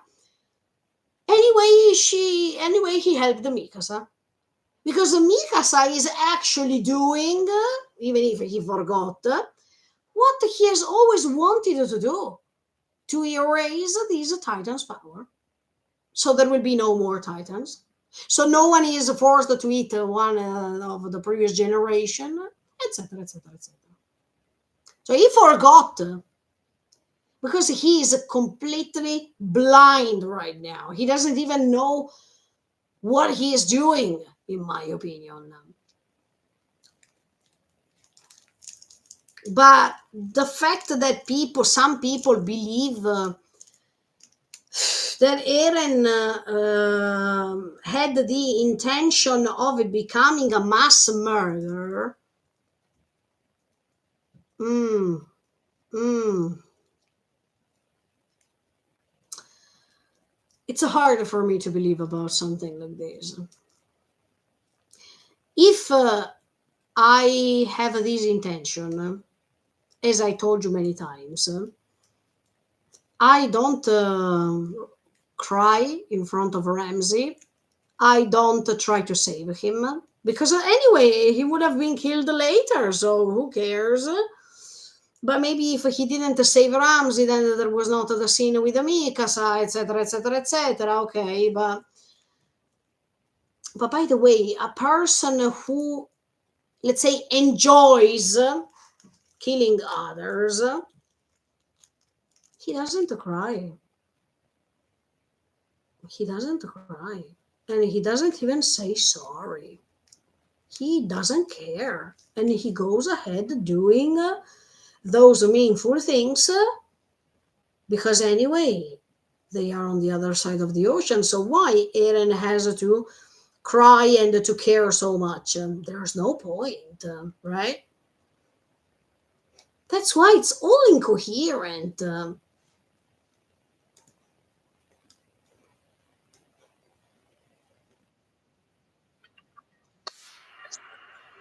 In fact, he's saying Sasha and Hanji died because of me. So I thought that I wanted to save you, but look at the results. And I wound up putting you in lethal confrontations with the flock. Yes, because at that time, even if he was interpreting a role, let's say, of the bad boy that goes against his best friends to wanted to push them away, la la la la. Here he's saying, I was too focusing on that thing that I forgot that instead of protecting you, I was putting you against the flock and all the Jaegerists. So in that moment, I didn't even care about you. That's honesty. In this case, he's really honest, but it's demonstrating the incoherence. If you wanted to say this, friends, you save them in all circumstances, not. But do you remember when he was saved in Liberio by Mikasa? Then Mikasa says, "Go back, let's go back home," and Eren is still there, focusing on the Ember Titan to see how he can defeat him. I mean, he didn't care. Okay, he didn't really care.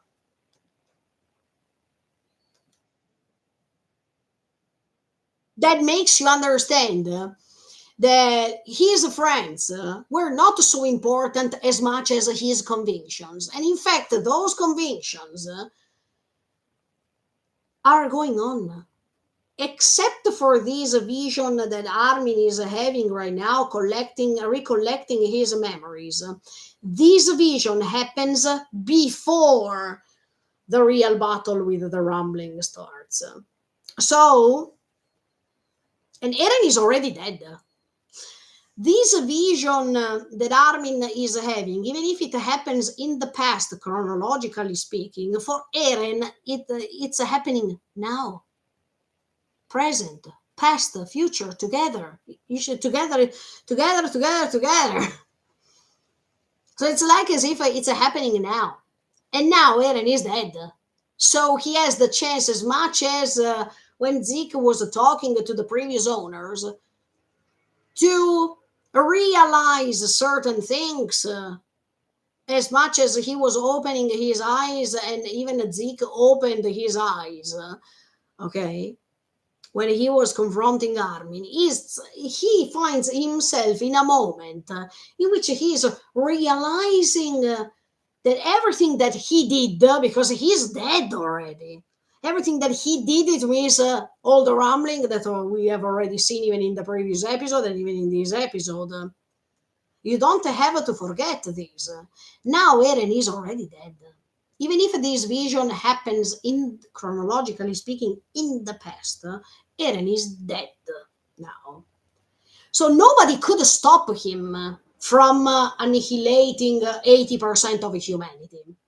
Otherwise, I told you already, the memories wouldn't have been erased. Okay? So if Eren thought something else, and he thought that Armin was right, he would have never erased Armin's memories until his death. But at the same time, now that he is dead, let's say, and he's having this final dialogue with Armin, that for Armin on the other side, everything is happening in the past, but for Eren is happening now.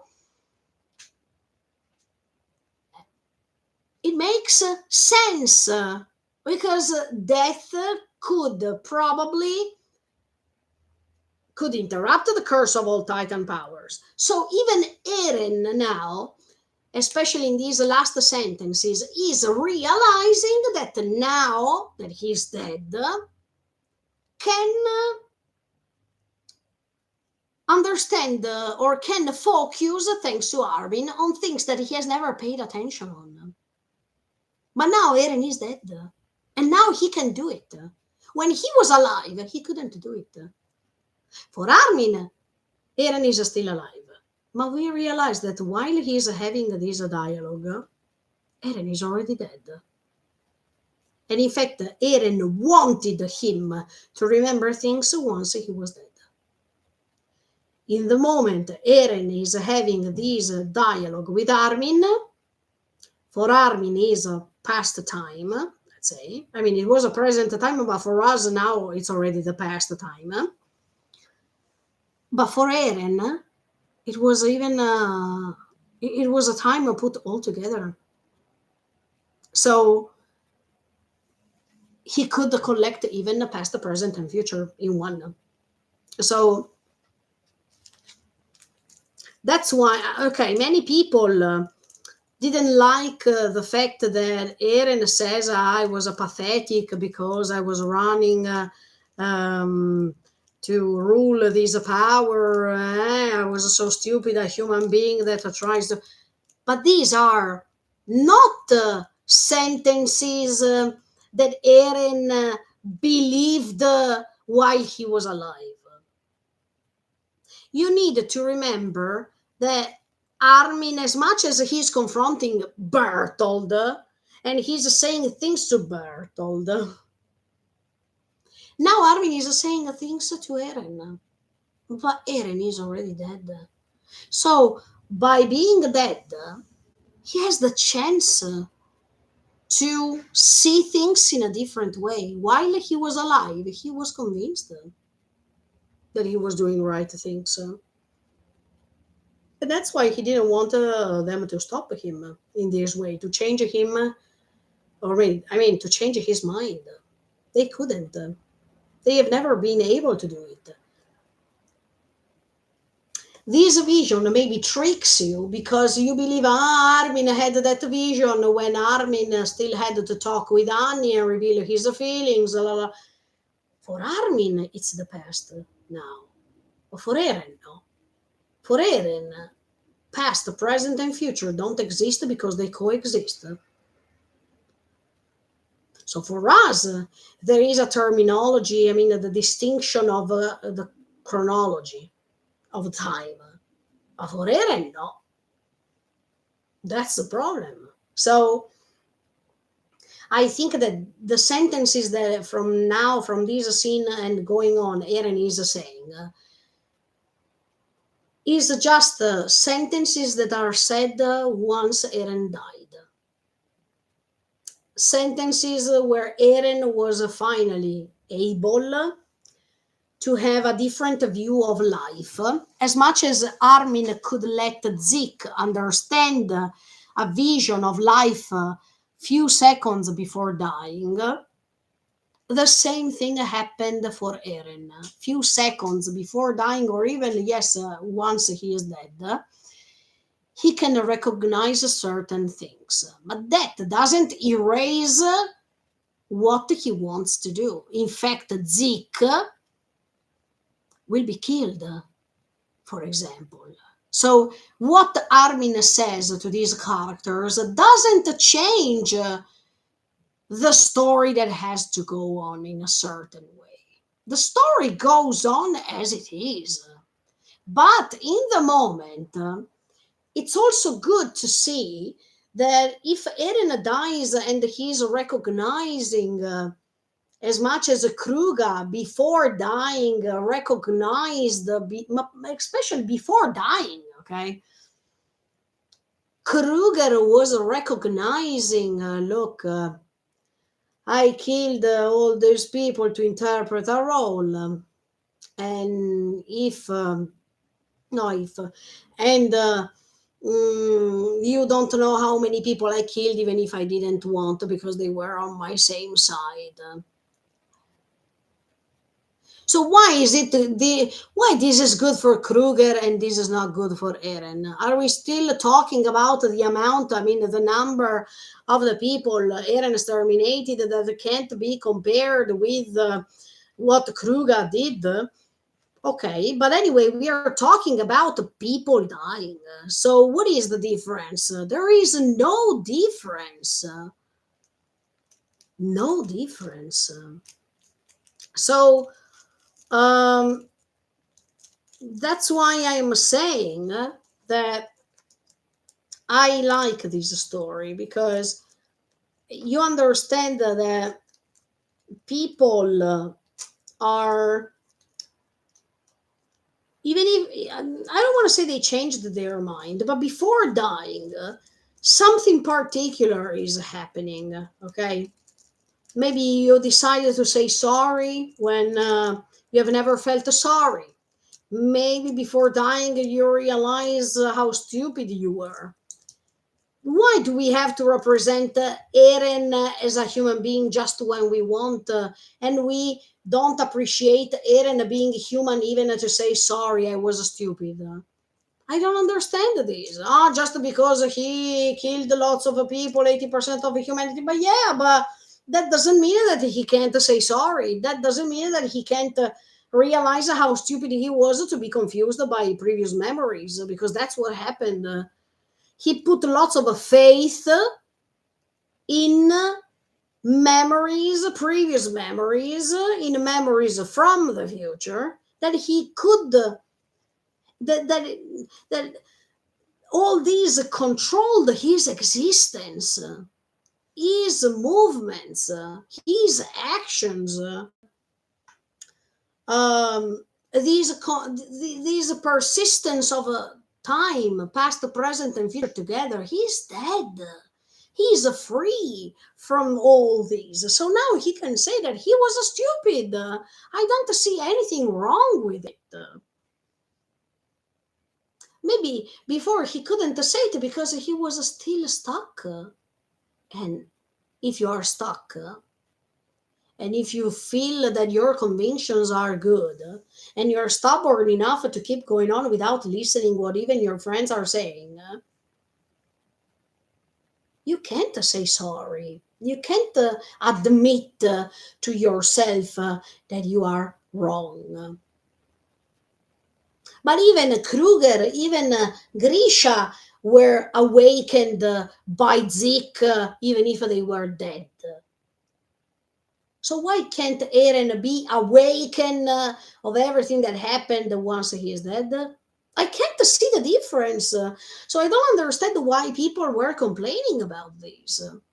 Just because they didn't see Eren with the same tone of color that Kruger and Grisha had when Zeke was talking to them to let them rest in peace. It doesn't matter anything. Eren is dead. So he has the chance, as much as Kruger and Grisha had, thanks to Zeke, to be awakened. To let them understand how much they wasted their lives for their convictions. Even Kruger, even Grisha killed lots of people, kids even. So why for them is okay that Zeke awakened them? Oh, what a beautiful scene! Oh, great. And for Eren, no. Because Eren, even after death, he has to move forward. Oh, but guys, the definition of the Shingeki no Kyojin was given by Kruger to Grisha. And Eren was repeating like a parrot in that moment what Kruger was saying. Shindato mo. That means till my death, and even after death, I move forward. Blah blah blah blah blah.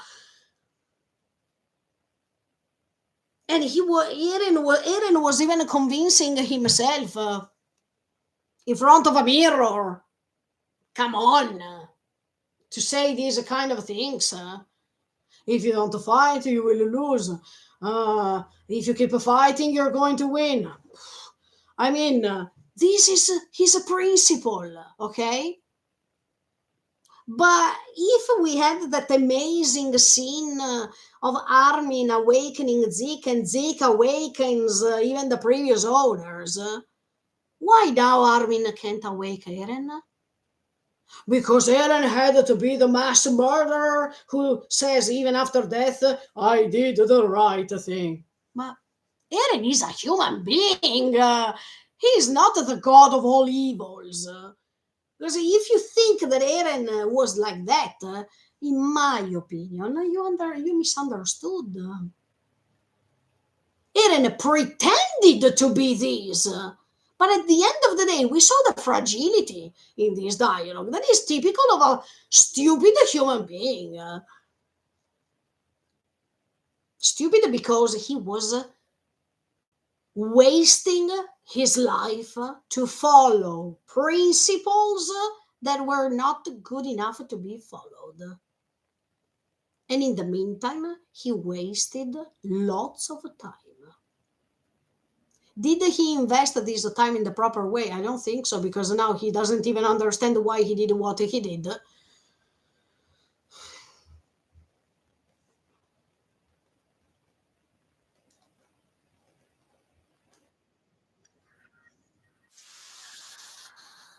Why did it turn out this way? I like even this extra scene in the anime that you don't find in the manga. I know this already. About these hair and the teeth on his hand that he is trying to raise this hair of dead people, teeth of dead people in his hand while he touches this ocean full of blood. This scene is pretty intense. And by the way, I liked that they used this scene because we needed to underline how crazy people they can become and how people misunderstand when they think they can be superior than others. The result is the regrets. The result is all the pain you have collected that nobody can erase. and you condemned your own soul. That's why later Eren says, "See you in hell," because, of course, he can't be forgiven. Not only by Armin, but in general, he can't be forgiven even by that 20% left of humanity that probably lost lots of relatives, lots of friends, lots of parents, lots of kids, etc., etc. So Eren will constantly be remembered, and this is the punishment that he is having. Eren, for everyone, will always be remembered for being the one that was defeated, the one that rumbled the world, the one that was, yes, defeated by Armin, but even the one who was a mass murderer. This is the right punish that he deserves to have. And that's why he couldn't survive. But that, because he can't be forgiven. But at least he did the one right thing. He erased the Titan's power from Earth. In their story, not in his story, in their story, the cause of the damage that he, no, sorry, the contrary, the damage that was caused from all these made him have the right punishment. He will always be remembered as the wrong thing that happened in the world. Not for Mikasa, for sure. Not for Armin, because he had the chance to visit not only Armin and Mikasa, but later we know even all the friends, all the other friends. So from the people he loved, he will be remembered in a certain way. From the rest of the world, he will be remembered as the mass murderer, the devil on earth, etc., etc., etc. But this memory, it's a necessary that goes on. I mean, Eren is also sacrificing his image to be remembered in a certain way. So these kind of things should have not been repeated again. Do you understand what I mean? It's not just a sacrifice because Armin becomes the savior and then Paradise will be, will survive. La la la la la. Let's say that Eren, by receiving this punishment to be remembered in a certain way, is also a way for the new generations to remind themselves that after they hear this story, they shouldn't repeat what happened, because otherwise you can become like Eren Yeager. So, as you can see, in these two live streamings, I was showing you that it's pretty complex to define, to have a one and only and perfect definition of Eren.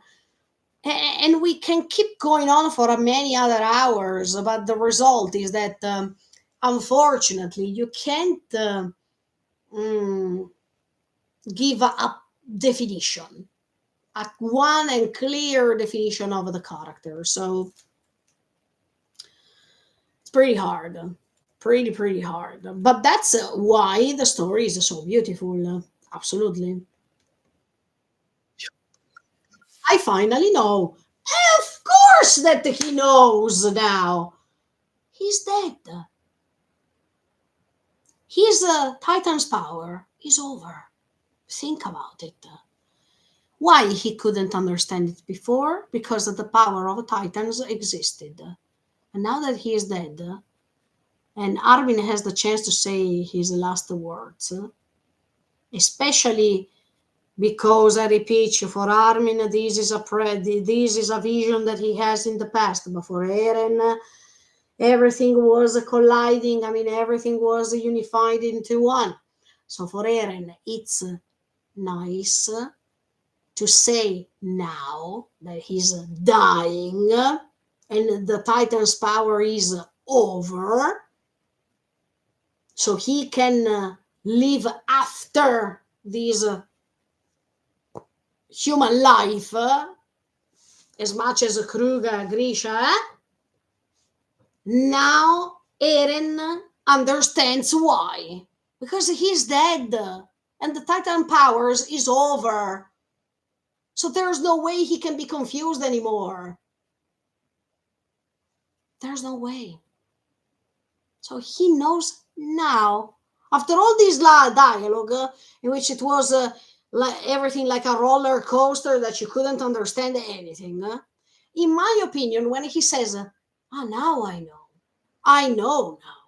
I think that's the moment in which he was killed, to be honest with you.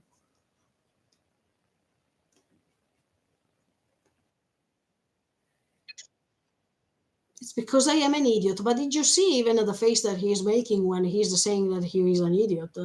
He reminds me of the Eren of the season 1, or season 2, or season 3, before season 4. He has the typical face of an idiot. But Eren made some idiot faces even before. I mean, even in previous seasons, especially season 1, for sure. But he has even this face like a child that is grown, because that thing that happened when he was a child destroyed his life forever. So Eren is stuck to that period. It's like as if he grew up too fast, and there was not a natural way of growing up, right? When he was a young boy, he had that trauma, and he had to grow up immediately and become an adult. It's not easy. It's like in real life when something disastrous happens to a young boy, and he or she, or a young girl, and he or she has to grow up immediately to become an adult so fast that he is skipping all the steps to take in order to become an adult. Eren, when he's saying I am an idiot now, has the same face of a young boy of season 1. Also because his behavior was pretty childish throughout this final season. But that makes you understand what I told you now. He pretended to be adult and to know what was good to do. Even adults make mistakes, but I'm saying that when a young boy has to turn into an adult suddenly, you can't trust that evolution, because that evolution is not natural. It's not based on logic. It's not based on steps. It's immediate.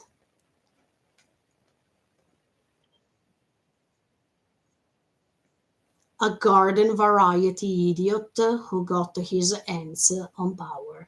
Yes, in my opinion, when 3 seconds before he's saying, no, I don't know why, I don't know why, and then he says, yes, now I know.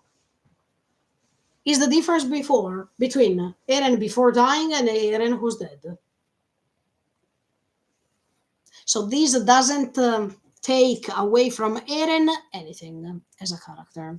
Eren is still a great character even for anime only, because there were people who were disappointed about this characterization of Eren, especially in this part. I don't agree. Nothing goes away from the characterization of this character. Nothing. Because Eren was to himself coherent till the end. But in this scene, there is this little detail that maybe some people don't catch. From this is my opinion, that people don't catch. And that's why they think that what Eren says now to Armin happened in the past, chronologically speaking. To me, no, not at all. To me, Eren, in this dialogue, he is still alive. But when he is saying, "Ah, why did I do it? I don't know, but I wanted it to do so badly." And immediately after he says, "Ah, now I know." That's a difference to me between the Eren before dying. There is, oh, I don't know. I don't know why I'm doing this. Why I can't explain it. To, now I know. That makes you understand that after dying, all the things are connecting again. I mean, after dying, and it means that after the Titan powers are over, he goes back and he realizes this is this is amazing. This is amazing because it makes you understand that when we are young, we are so pure, we are so innocent, and when we grow, something happens. It can be a trauma, it can be something that you have to face. I mean, something that makes you become adult. Mm. When you become adult, you lose this way of being pure and this way of being innocent. That's why Eren, in the wrong way for sure, did the same thing. I mean, he completely lost his way. And he couldn't handle everything that was happening. Even if at the beginning he thought that he couldn't. He definitely couldn't. What he said to Ymir, he should have said those things to himself too, once he gained the power from Ymir. But it seemed that this didn't work for him. I mean, good talking, but then you don't put these words into practice, Aaron, right? At the end of the day, Aaron is a human being. So he has all the rights to regret some things. He has all the rights to feel disappointed. He has all the rights to be stubborn. He has all the rights to be selfish. He has all the rights to make lots of huge, immense mistakes. That's our nature, unfortunately. So I don't want to condemn him totally, but I wanted to say that he was too presumptuous, he was too fragile, he was too sure of himself. He was pretty stubborn in a negative way. He wasted his life completely, and he refused to listen to other ways of solving this thing. But once again, if he didn't do, unfortunately, what he did, the Titan's power was not over. So I think that it was better for him to start the Shubi no Kyojin, to start the rumbling for a few seconds, being killed, and then the Titan's power would have been over. But that wouldn't have been Eren, because Eren was focusing too much throughout this story on his revenge. So if he started the rumbling, he stopped the rumbling with Zeke immediately, and he was killed. You would have felt even more disappointed, maybe, because Eren became like a coward, wanted this revenge, and later he is changing his mind. No, but here Eren is not changing his actions. He will trample 80% of humanity. He didn't say, "Oh, look, I am stupid. Let me go back in time and stop the 80%." La la la. No, but no, absolutely no, not at all. On the contrary, he erased these memories of Armin. So Armin can't realize that. That means that he wants to move forward with what he decided to do. But I like the last moments in which Eren and Armin are talking, the eyes of Eren go back to the eyes of a child in the body of an adult. Because that's where we left him. We left him when he was a child. That's why this resolution was the only one, the only possible outcome. Exactly.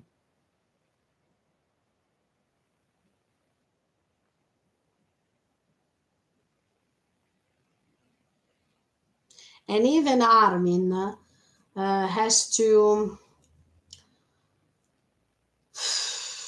how can I say, even Armin has to understand that now there's no turning back. Seriously, I mean, he did what he could. And even Armin, now that he's listening to Eren's words, he feels relieved on one hand because Eren could understand these things even after dying, but he also knows that he's too late, so there's nothing else to do.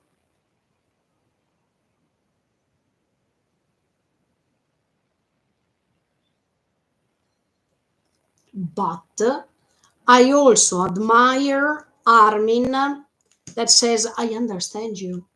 Yeah, because Armin, who was supposed to be the savior of humanity, can't be depicted as wow, the one who has never touched a person with a finger. Oh, we needed to remember that. Okay, first of all, even in Armin's case, Armin has never wanted to be the colossal titan, never in the world, because he knew the consequences for all these. But second of all, anyway, he is the god of destruction. So the fact that Armin understands Eren, it's quite coherent. Even Armin killed lots of people. So that's why I'm saying why we are condemning Eren and not Armin too. Look, you need to remember that Armin killed lots of people in a few seconds, like an atomic bomb, let's say. Why we can't condemn him as much as we are condemning Eren? I condemn both, sincerely.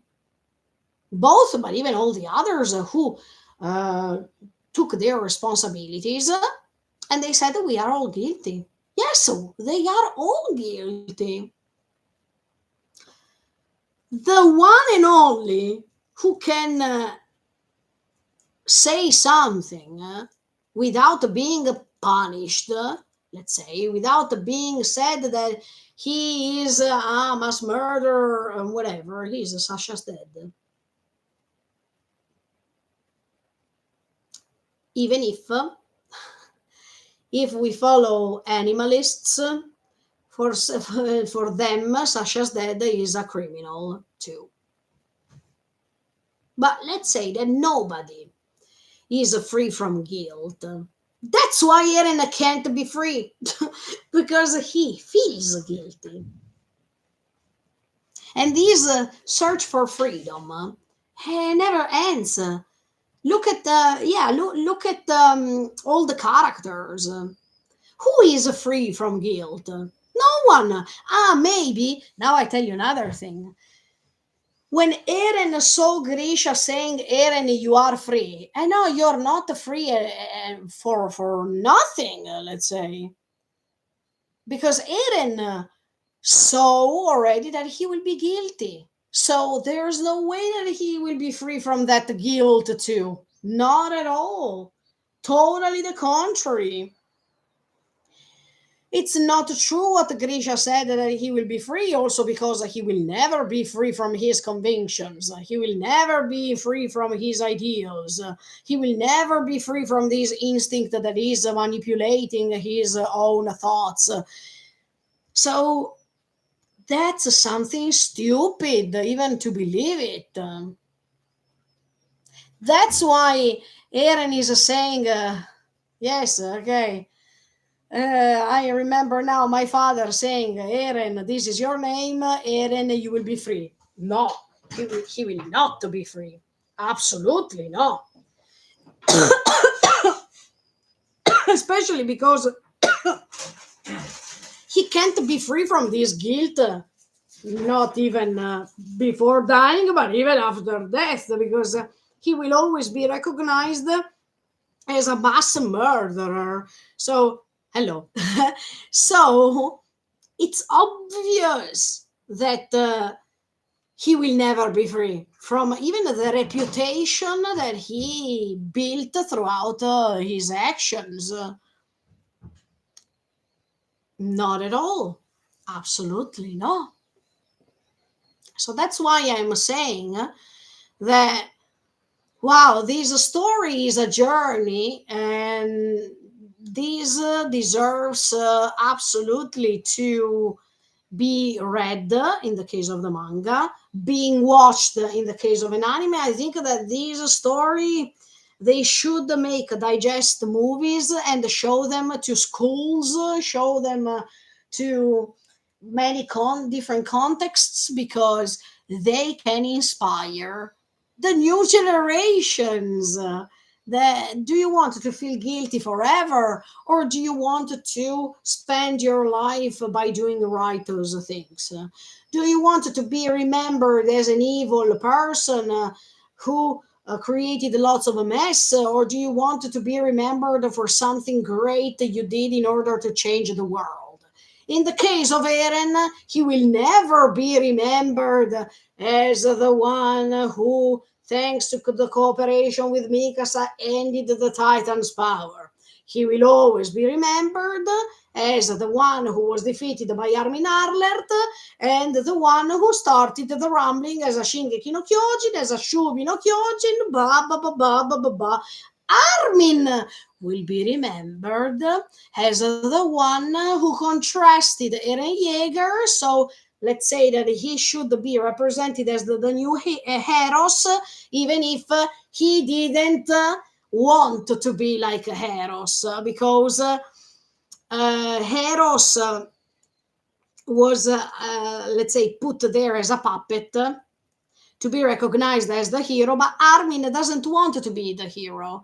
Armin wants to talk to the other side of the world, even after, to take his testimony and to spread this story without taking all of these appreciations for everyone, even because later, also because later Armin has to go back to Paradise.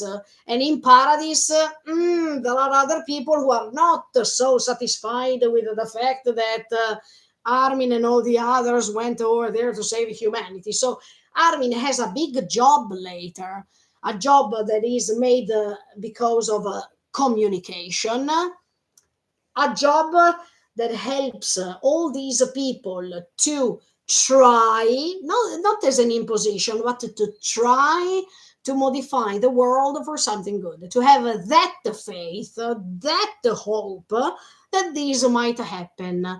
Does Armin believe that he has a crystal ball and he can see that his actions will be promoted by everyone and that the world will be different forever? Absolutely not. This is quite obvious. But let's say that what Armin said to Eren is pretty coherent with what is happening later. That means Armin, at the end of the day, he will never stop trying to find a compromise, something that Eren couldn't try to find or didn't want to find.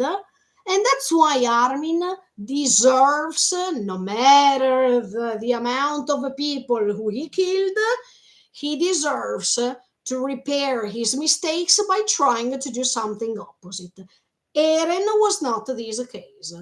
Eren decided to proceed till the end of his existence in a way, and he has to be punished, let's say, by being remembered as the one who killed all these people, because he himself didn't want to change his mind throughout his life.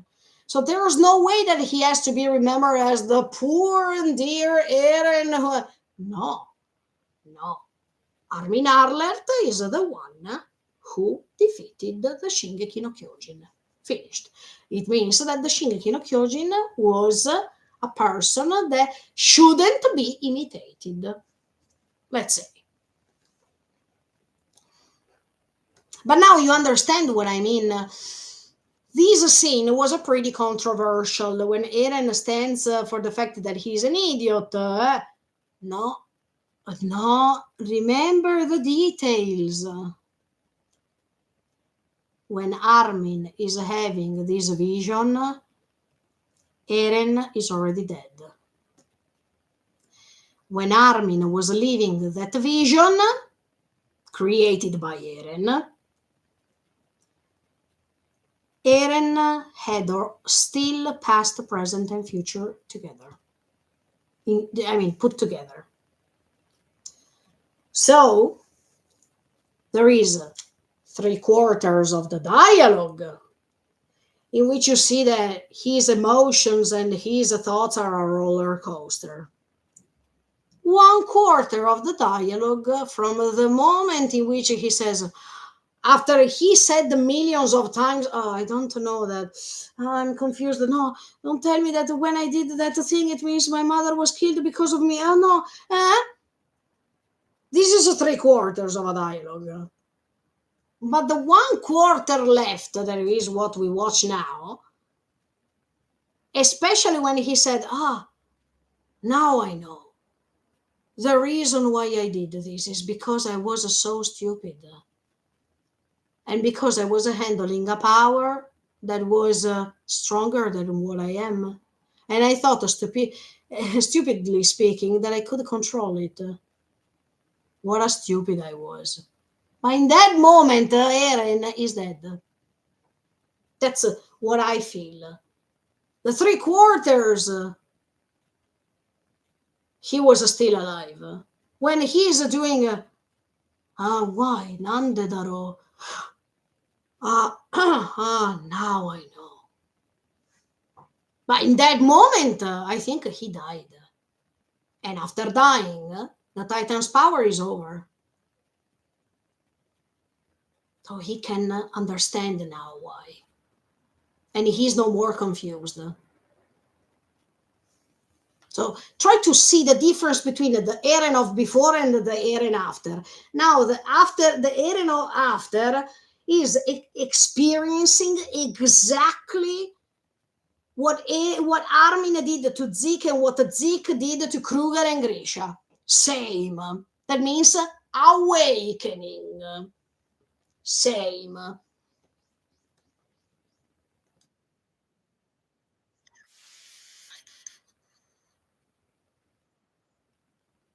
Oh, Armin says, I felt the same way of erasing people. Okay, so there are two things to say here about Armin. Armin is saying this because definitely, in order to protect his friends, he decided to kill others. So he had the intention to kill others so he could protect others, the dearest people he had to protect. And in this case, even Eren. I mean, when he came into Liberia to save him, he wanted to protect Eren. So he killed others to protect him. Think about it.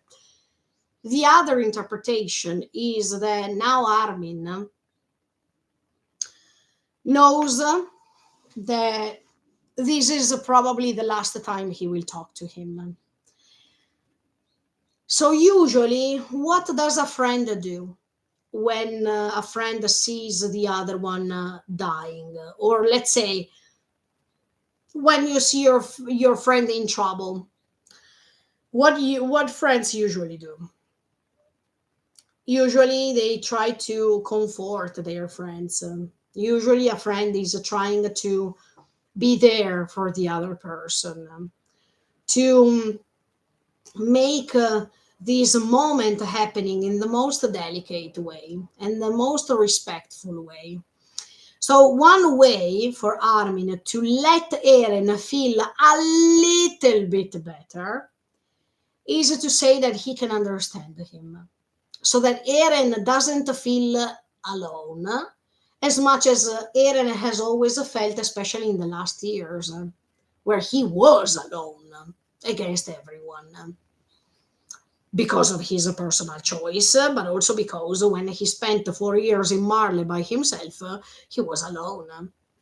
And he couldn't count on anybody rather than counting on himself and on his visions from the future. So I think that Armin wanted to be a friend for the last time, to try to comfort Eren by saying that he was not the only one feeling like this, and to let Eren feel less lonely for the last minutes. So even Eren could have somehow reached a sort of state of mind.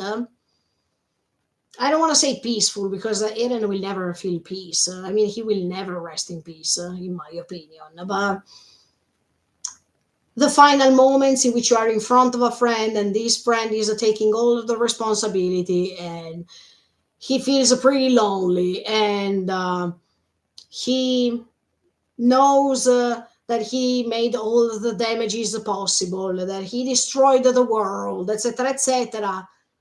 Armin is playing the role of a friend here, especially when he's stating, look, okay, I get it.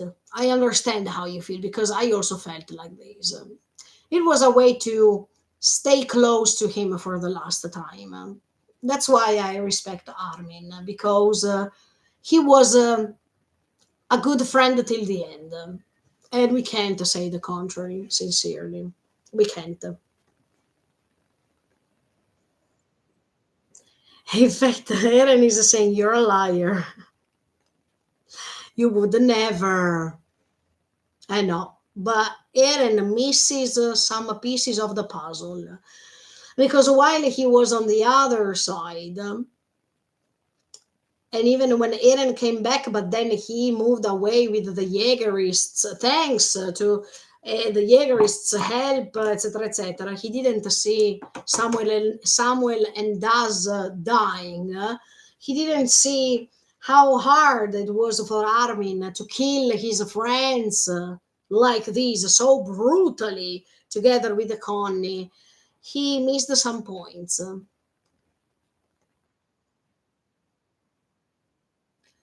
But Armin says, yes, you would have never, you say that I would have never done this. And you're wrong because nobody would guess it. That means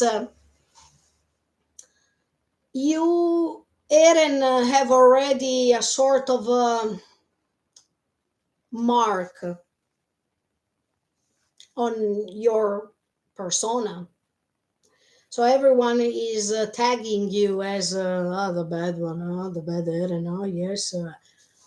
When they talk about me, Armin, no one would have ever imagined, but no one believes that I am the one who killed so brutally two friends and that he killed tens of thousands of people. No, because of course I am always the one who wants to talk, the one. So even Armin, in some occasions, lost his humanity. And this refers even to what he said in season one to Eren, that sometimes in order to be victorious, you need to lose your humanity to emerge. And he, at that time, was talking about Annie, but later you see that that's what he is doing in the Liberio's attack, in order to help Eren, to rescue Eren and bring him back. He is transforming into the Colossal Titan. In the moment in which Samuel and Daz they are killed, It's because they have to reach Eren and try to stop Eren and to save humanity, and they needed the flying boat. So they needed to move out away with that ship so they can reach a certain place. La la la la la. I mean, you know the story. But he needed to do that in this case, and nobody would have imagined that. Oh, Armin, that is doing something like this. Unbelievable, unbelievable. But the appearance can trick you. Definitely, in these regards, not only Armin, but even Eren. So appearance, what you expose, what you show, is not what it's not necessarily what you are. And Eren demonstrated this definitely in this case by saying, "Oh, I don't know. Now I know." Armin, the same. Considering, yes, Eren is, sorry, Armin says, considering I am a hero who saved 20% of humanity. This irony that is used by Armin is pretty efficient. I like when Armin is saying these kind of sentences because that makes you understand now again more than ever that the stupid idea of making him feel as if he is the hero is incoherent, and Armin doesn't want to be incoherent because he's using reason. So there's no way that he will do like Eren, that is confusing things, that is following his instinct. Yes, when he killed the people, he followed his instinct, unfortunately. But he had even the right mentality to think later about what happened, and to process what he did in a totally different way than Eren. While Eren thought, oh, see, okay, yes, it's fine, let's go ahead as it is, Armin understood immediately after that that was a mistake that shouldn't be repeated, etc., etc. So, as you can see, they have two different ways to process tragedies, and at the same time, by the way, they are similar because they experience some sort of things together. So they are not so different as what we think they are.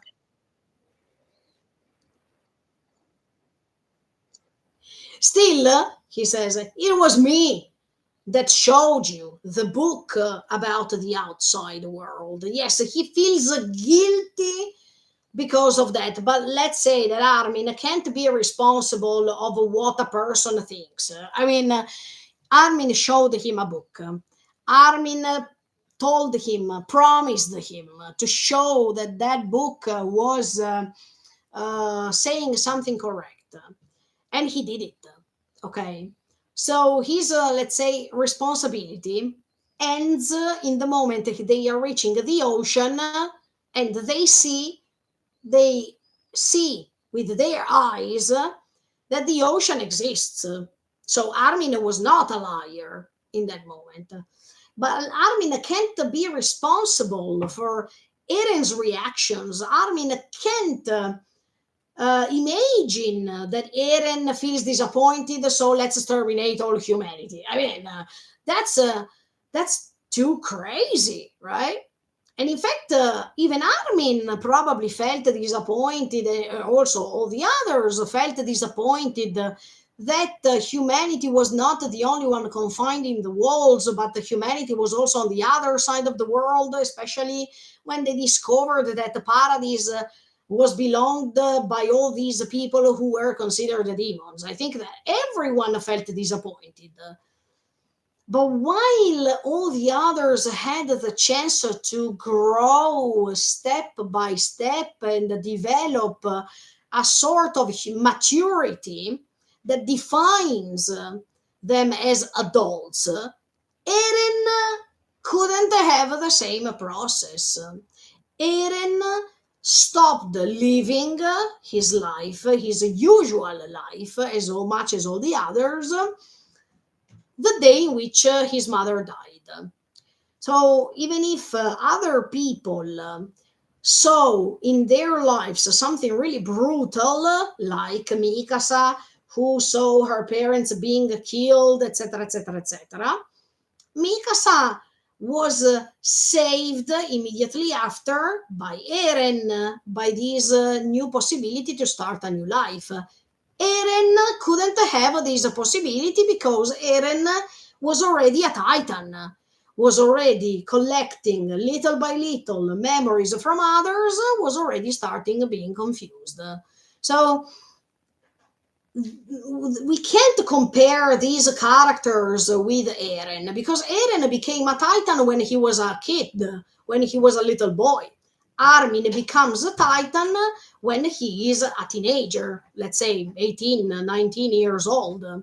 So he can't be put on the same level because Armin, throughout that time, he matured lots of things that Eren couldn't do, that Eren couldn't do at the same time, step by step, by growing up. And also because Eren was too instinctive, while Armin preferred to think more than react. You know this. So while Armin believed that this was a defect that he had, that means, oh, I think too much and I don't put my thoughts into actions. Come on, he was also going against his body because of that. And he considered his body as a cage. Now, Eren was doing completely the opposite. Eren was acting too much without thinking. So, in your opinion, what's the best thing to do? To think more and act less, and act with a conscious, I mean, with the consciousness about what you do, consciousness and even knowledge about what you do, or think less and act more and be sure to create lots of problems? It's a hard to choose. It's based on the context. But in this case, if we analyze this story, definitely Armin made it, and Eren made it wrong. I mean, he didn't do the proper things. But when Armin now tries to feel guilty because of the book, not only he is wrong because he doesn't have to take the responsibility of all that. I repeat you, once Eren reached the ocean and he saw that the ocean was real, it made you understand that Armin was not lying, not at all. But at the same time, Armin probably is taking this guilt on his shoulders too, as a burden on his shoulders to be carried, because he doesn't want Eren to feel lonely in that moment. He wants that Eren feels as if he has a good friend on his side, that you can be friends not only in good moments, but you should be friends with a person, especially when he or she is having a hard time and no one understands him or her, and you should be there to listen. That's what Armin was trying to do throughout all this dialogue. He was trying to listen to Eren's version of the story, and this was quite noble to do. Armin is precious because of these kind of things. He represents the good friend that we have always wanted to have. The friend that is able, that is ready to risk his life for you. The friend that is able to risk even his reputation for you. Um, the friend that is sharing that specific negative moment together with him. I mean, the good representation of a friend. The one who put the idea of a free, unoccupied world in your head. Ma, no, as I told you, I don't think this is true. I think that Armin can't take this responsibility. Maybe at that time, he was too excited to share this book with Eren, and they were both little kids. So we can't condemn Armin for the enthusiasm and for the excitement of that moment, because it's like when you discover something and you are a kid and you go to your best friend, your little best friend, and you share this incredible thing that you have discovered.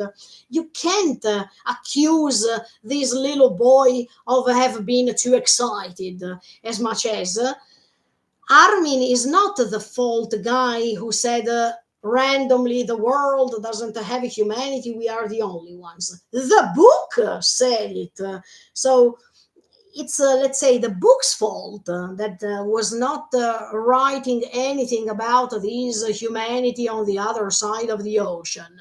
Armin couldn't even know this, so he can't be guilty for this. I mean, if Armin knew that humanity was on the other side of the ocean, and he wanted to keep it a secret from Eren, okay, in that case he was guilty. But Armin can't be guilty because that day he opened the book and showed to Eren the book, and the book was not mentioning anything about humanity. I mean, no. I think now Armin says what he says because he wants that Eren feels less lonely in this moment.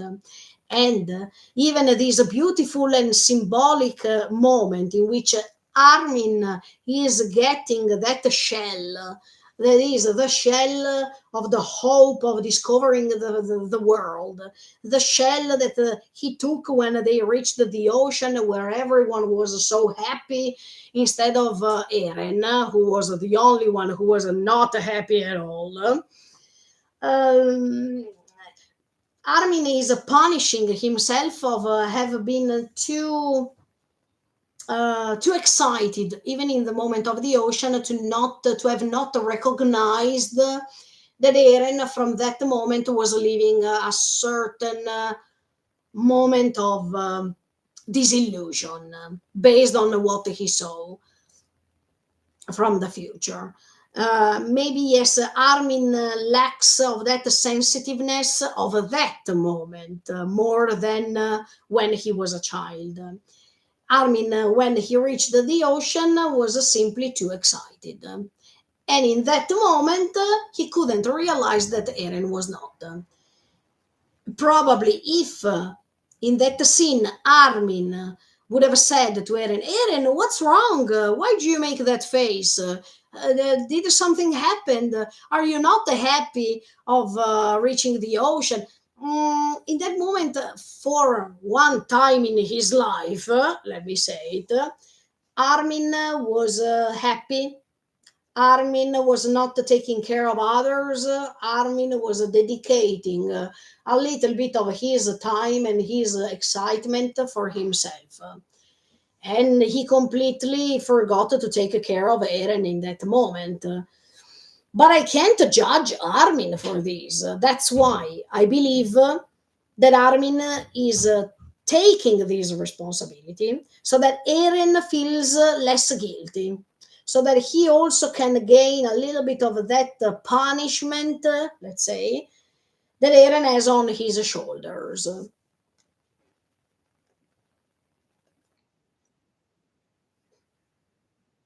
And even that freedom that Armin is talking about is incriminated. That shell that he is handling in his hands is having this bloodish water on it. So it makes you understand that even that shell that was supposed to be the coronation of the dream, actually it was baptized, let's say, by the nightmare itself. So even in this case, we should think about it. I mean, I like this symbolism. Because while Eren is grabbing hair and teeth, Armin is grabbing this shell that is full of blood. That makes you understand that even things that seem so beautiful can reveal other things. As much as Armin is saying, you have never thought that I was saying something like I said now, right? Because nobody expects this from me. As much as that shell, it seems so beautiful, but maybe it can hide a bad truth that it's not revealed, because when he catched that shell from the ocean, it was really beautiful. The ocean was crystal clear. That the vision of the dream coming true, that is unforgettable, right?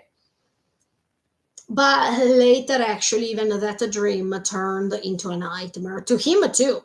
But basically, mean states for the appearance that lets you think one thing, and then what's behind the surface that is showing you something else.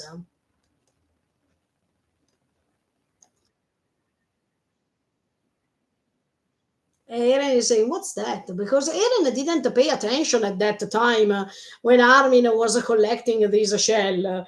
Let's say Eren was already busy by seeing what he saw from the future, and he had other things to think about. So now, finally, he is focusing on something that he could have never seen before, because his mind was focusing on something else.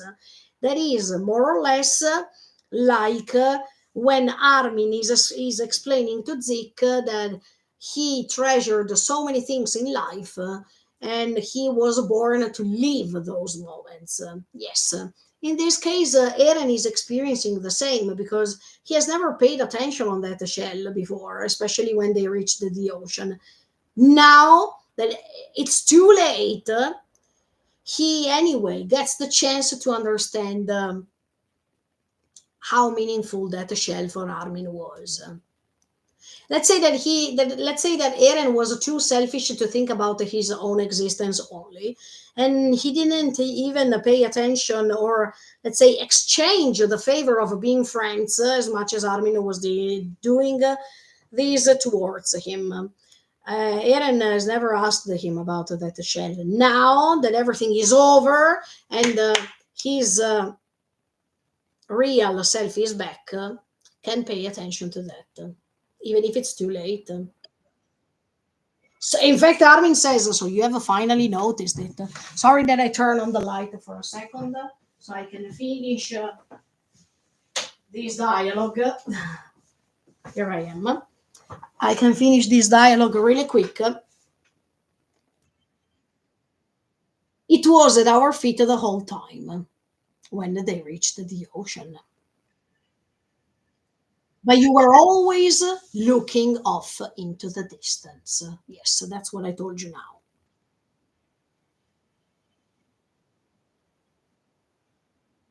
Thank you, Elena, for showing me what was beyond the walls, for showing me this side. Let's say that all the knowledge that Armin has is due to the story, how the story went. So this thank you is said because without certain things happening, Armin could have not matured enough to be there now in front of him. I wanted to underline these once again. Throughout this long dialogue between Eren and Armin, Eren and Armin were close to each other. They were looking to the same view, right?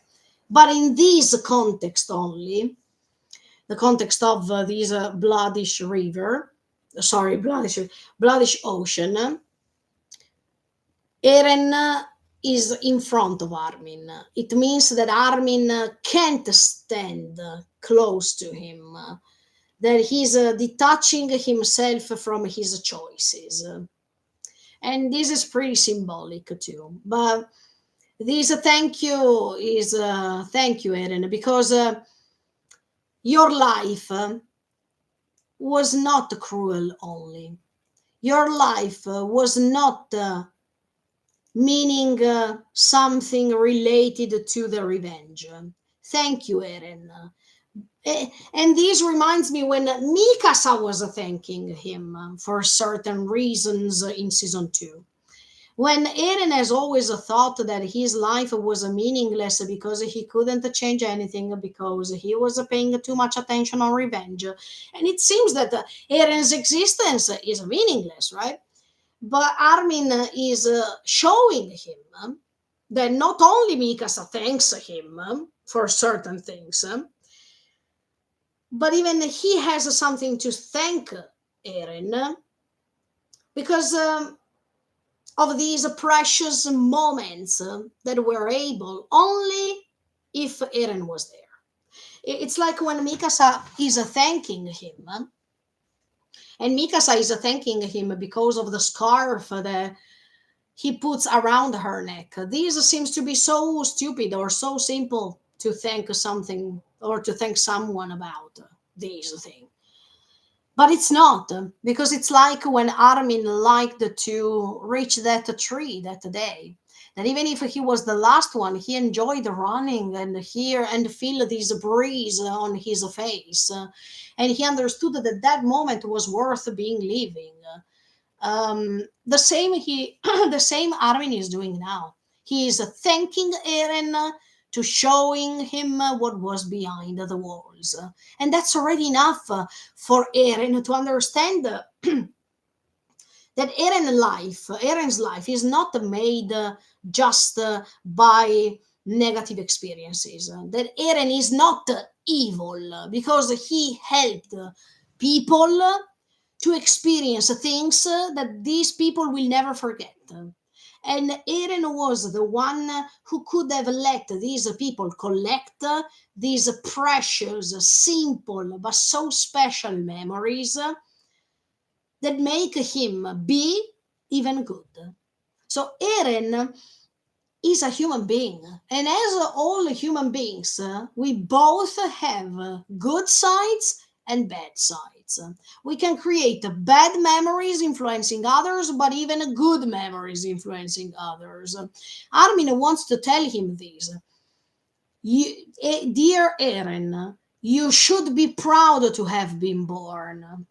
You should be proud, or you should understand how worth it was living, because not only you could experience certain things like the dream that you had, and all the things that you thought in the previous seasons, but it was worth living for you because you were born in this world. It's more or less what the Carla said also to oh no, what's his name, to I forgot his name for a second. Oh my, what's his name? The commander of Chosa Hedan that was before Erwin. Oh my. Oh, okay. But I think you understood what I mean. In the case you remember the name, please write me in the chat box right now. Uh, Sadis, thank you, Miron Galic. Thank you. Yes, Sadis, thank you. Yes, Keith, yes. Um, so Carla was right, because Eren is worth. He needs to understand that it's worth living, because he could put a smile on Carla's face. Because it was a great joy when he was born, because his parents could collect great memories thanks to him, because Armin was saved when he was bullied, because Mikasa was saved when she was almost going to be killed. I can give you lots of reasons, but Armin is uh, picking some of those to let him understand that even if he believes that it was not worth living because he felt inside a cage, he doesn't have to give importance more to the cage that is confining him, but he should have paid more attention on what was happening inside that cage that was created, that was simply beautiful. And he missed that point. But in some cases, Armin thanked him because Armin could reach the ocean also because of Eren's persistency. Armin could gain confidence because Eren was there, trying to calm him down or trying to comfort him and push him to do something. So Eren's life is not meaningless, or Eren's life is not all evil. And that's why I appreciate that Armin, knowing that that's the last time he will meet Eren, is saying those beautiful things. It's really, really emotional, this moment. Even when he says, thank you for showing me this sight that I've always waited for. And it was possible thanks to you because you chose me. I mean, you did your best so Levi could choose me to reach that site. If it was not for you, maybe Erwin would have been chosen. So this is important. And Eren is speechless. He's making the same face that Zeke made. But it's also the same face that he made when Mikasa was thanking him in season 2. Same.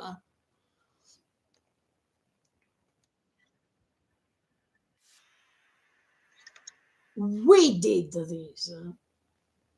And actually, yes, the real dream was made by the two of them. Not even Mikasa. Mikasa came after, and Mikasa decided to join because, of course, Eren joined for sure. She would have joined, but we did this.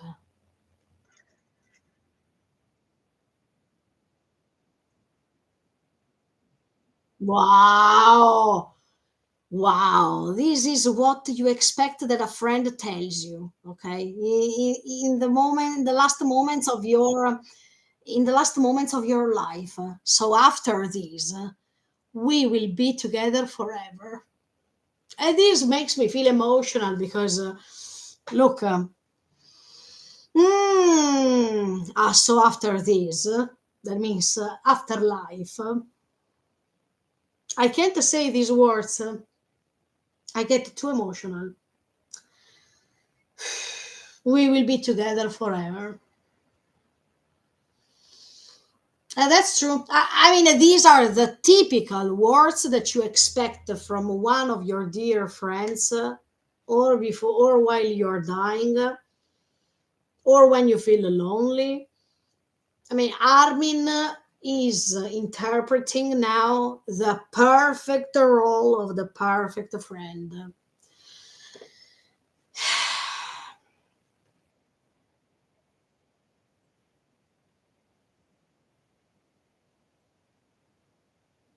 After this, where?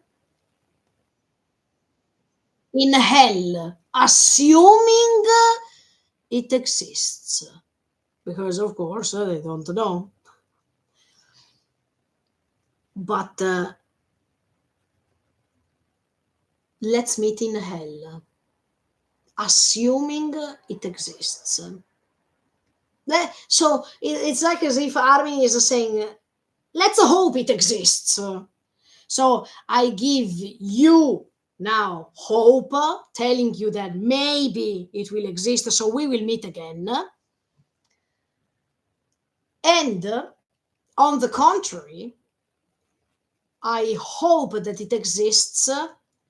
So now that I'm promising you that we will stay together forever, I will make this promise come true.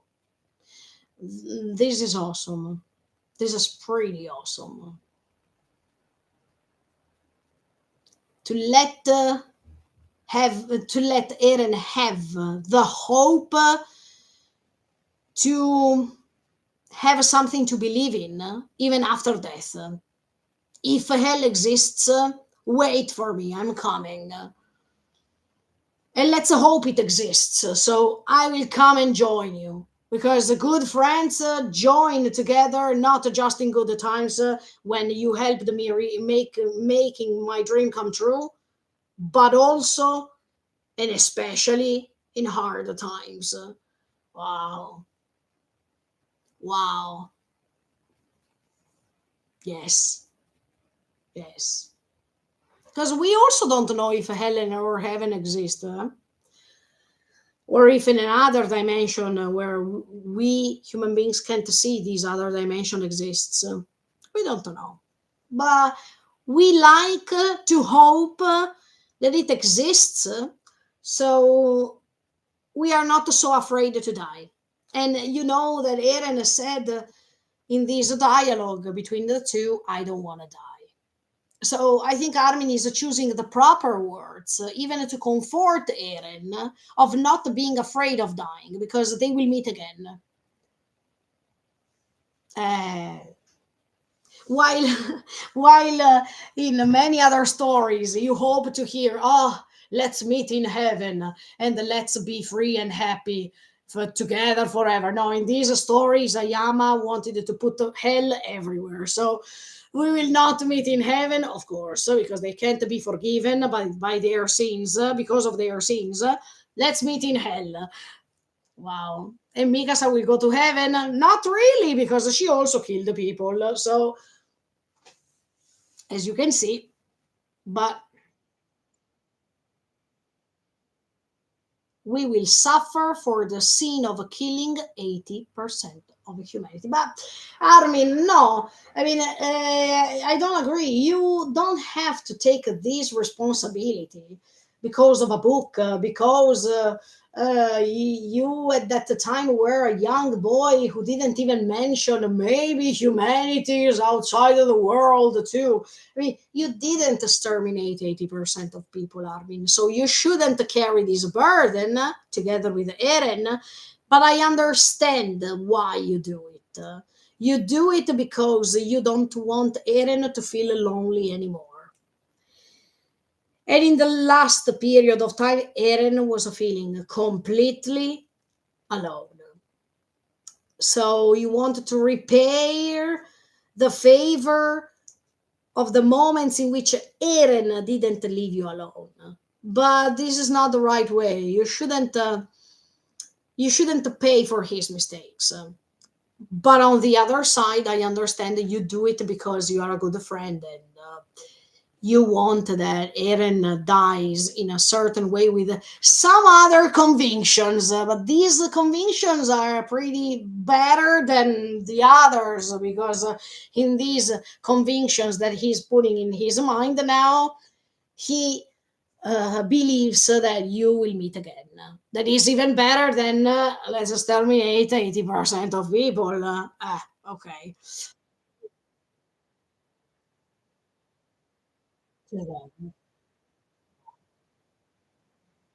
And then, oh,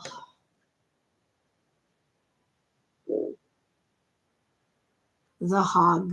Oh no, the hug. Armin, it's time. It's better if I don't read. It's hard for me to even read these.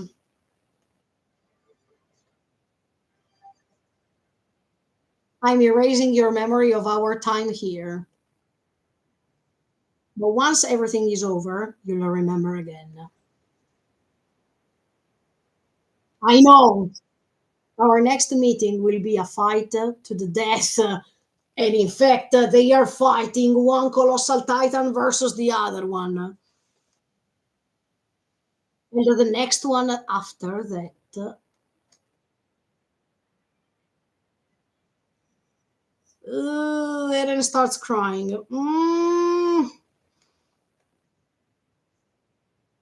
I'll be waiting for you. Ah.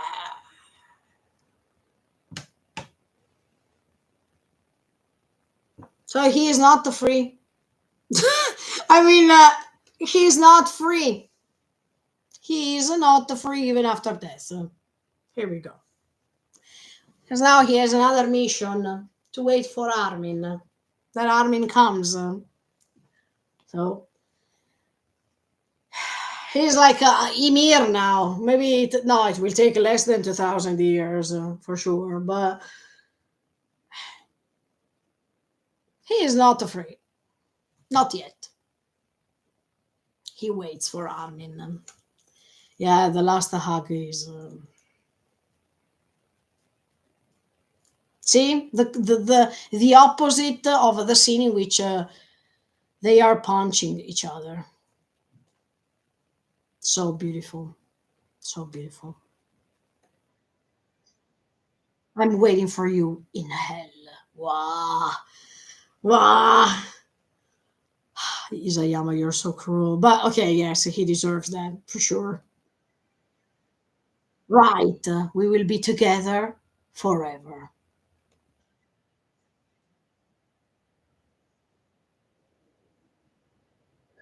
Oh, look, for a second, this sky. Where is it? Sorry, I wanted to say one thing, and then I will stop you.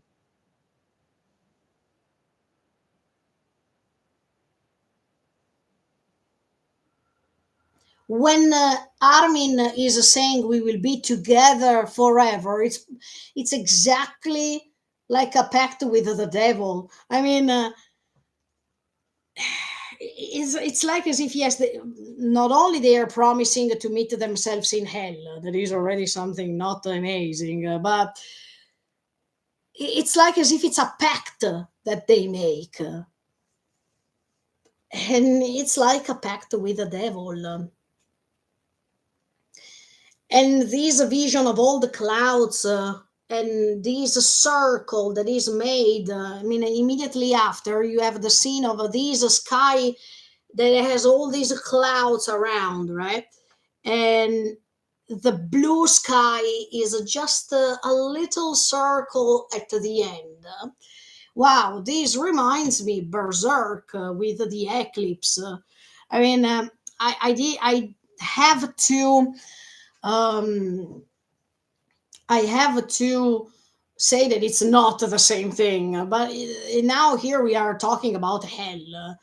And let me say that I didn't read the Berserk yet. I'm collecting it, and maybe later in the future, who knows.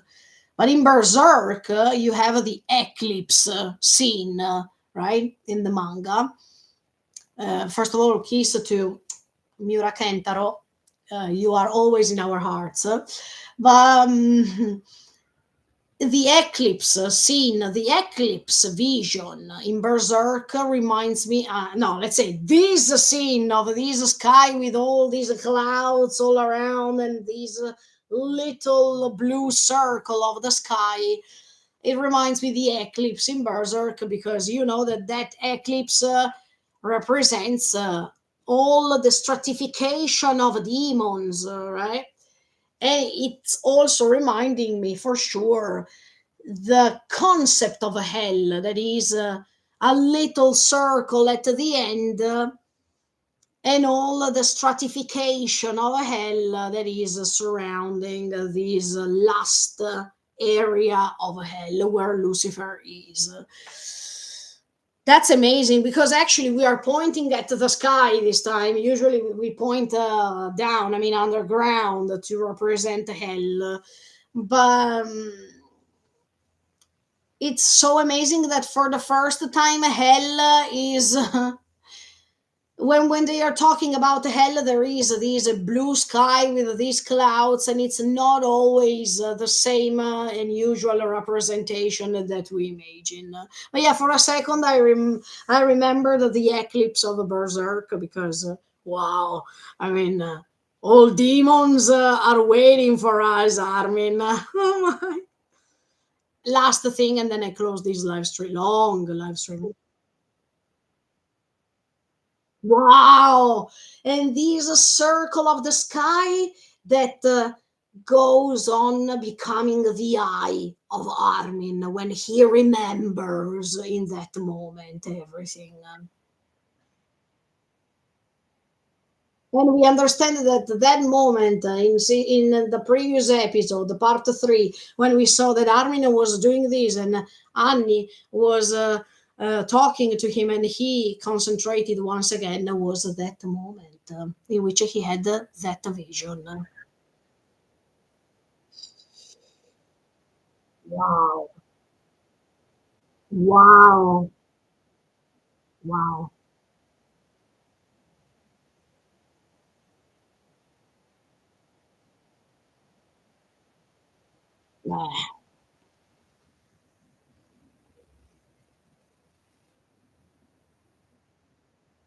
The last scene that we see, and then it's over for today.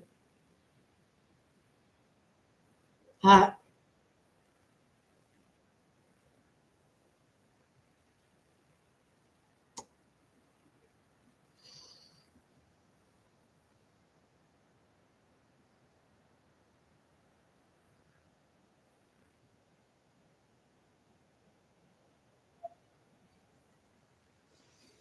Look, with this scream, I stopped the live streaming because it's too painful. I mean, but by the way, I hope you understood everything that I said, and I'm really happy that today I concluded this long dialogue between Eren and Armin to analyze it all. And from tomorrow, I will go ahead trying, let's see, to reach the end because there are just a few minutes left. But I think that they should be analyzed properly together with the last live streaming that will be handled by me as always. But we will talk about the post credit scene because wow, that ending is wow. But you will understand the many opinions that I have related to that thing, to that post credit scene. But in the meantime, I'll see you tomorrow, guys, with other hours of analysis of this final episode of Shingeki no Kyojin. Thank you so much for the support. Thank you for all the comments, and see you tomorrow with another live. Thank you, thank you, thank you. Thank you for the support. Bye. See you tomorrow. Bye bye. See you. Bye.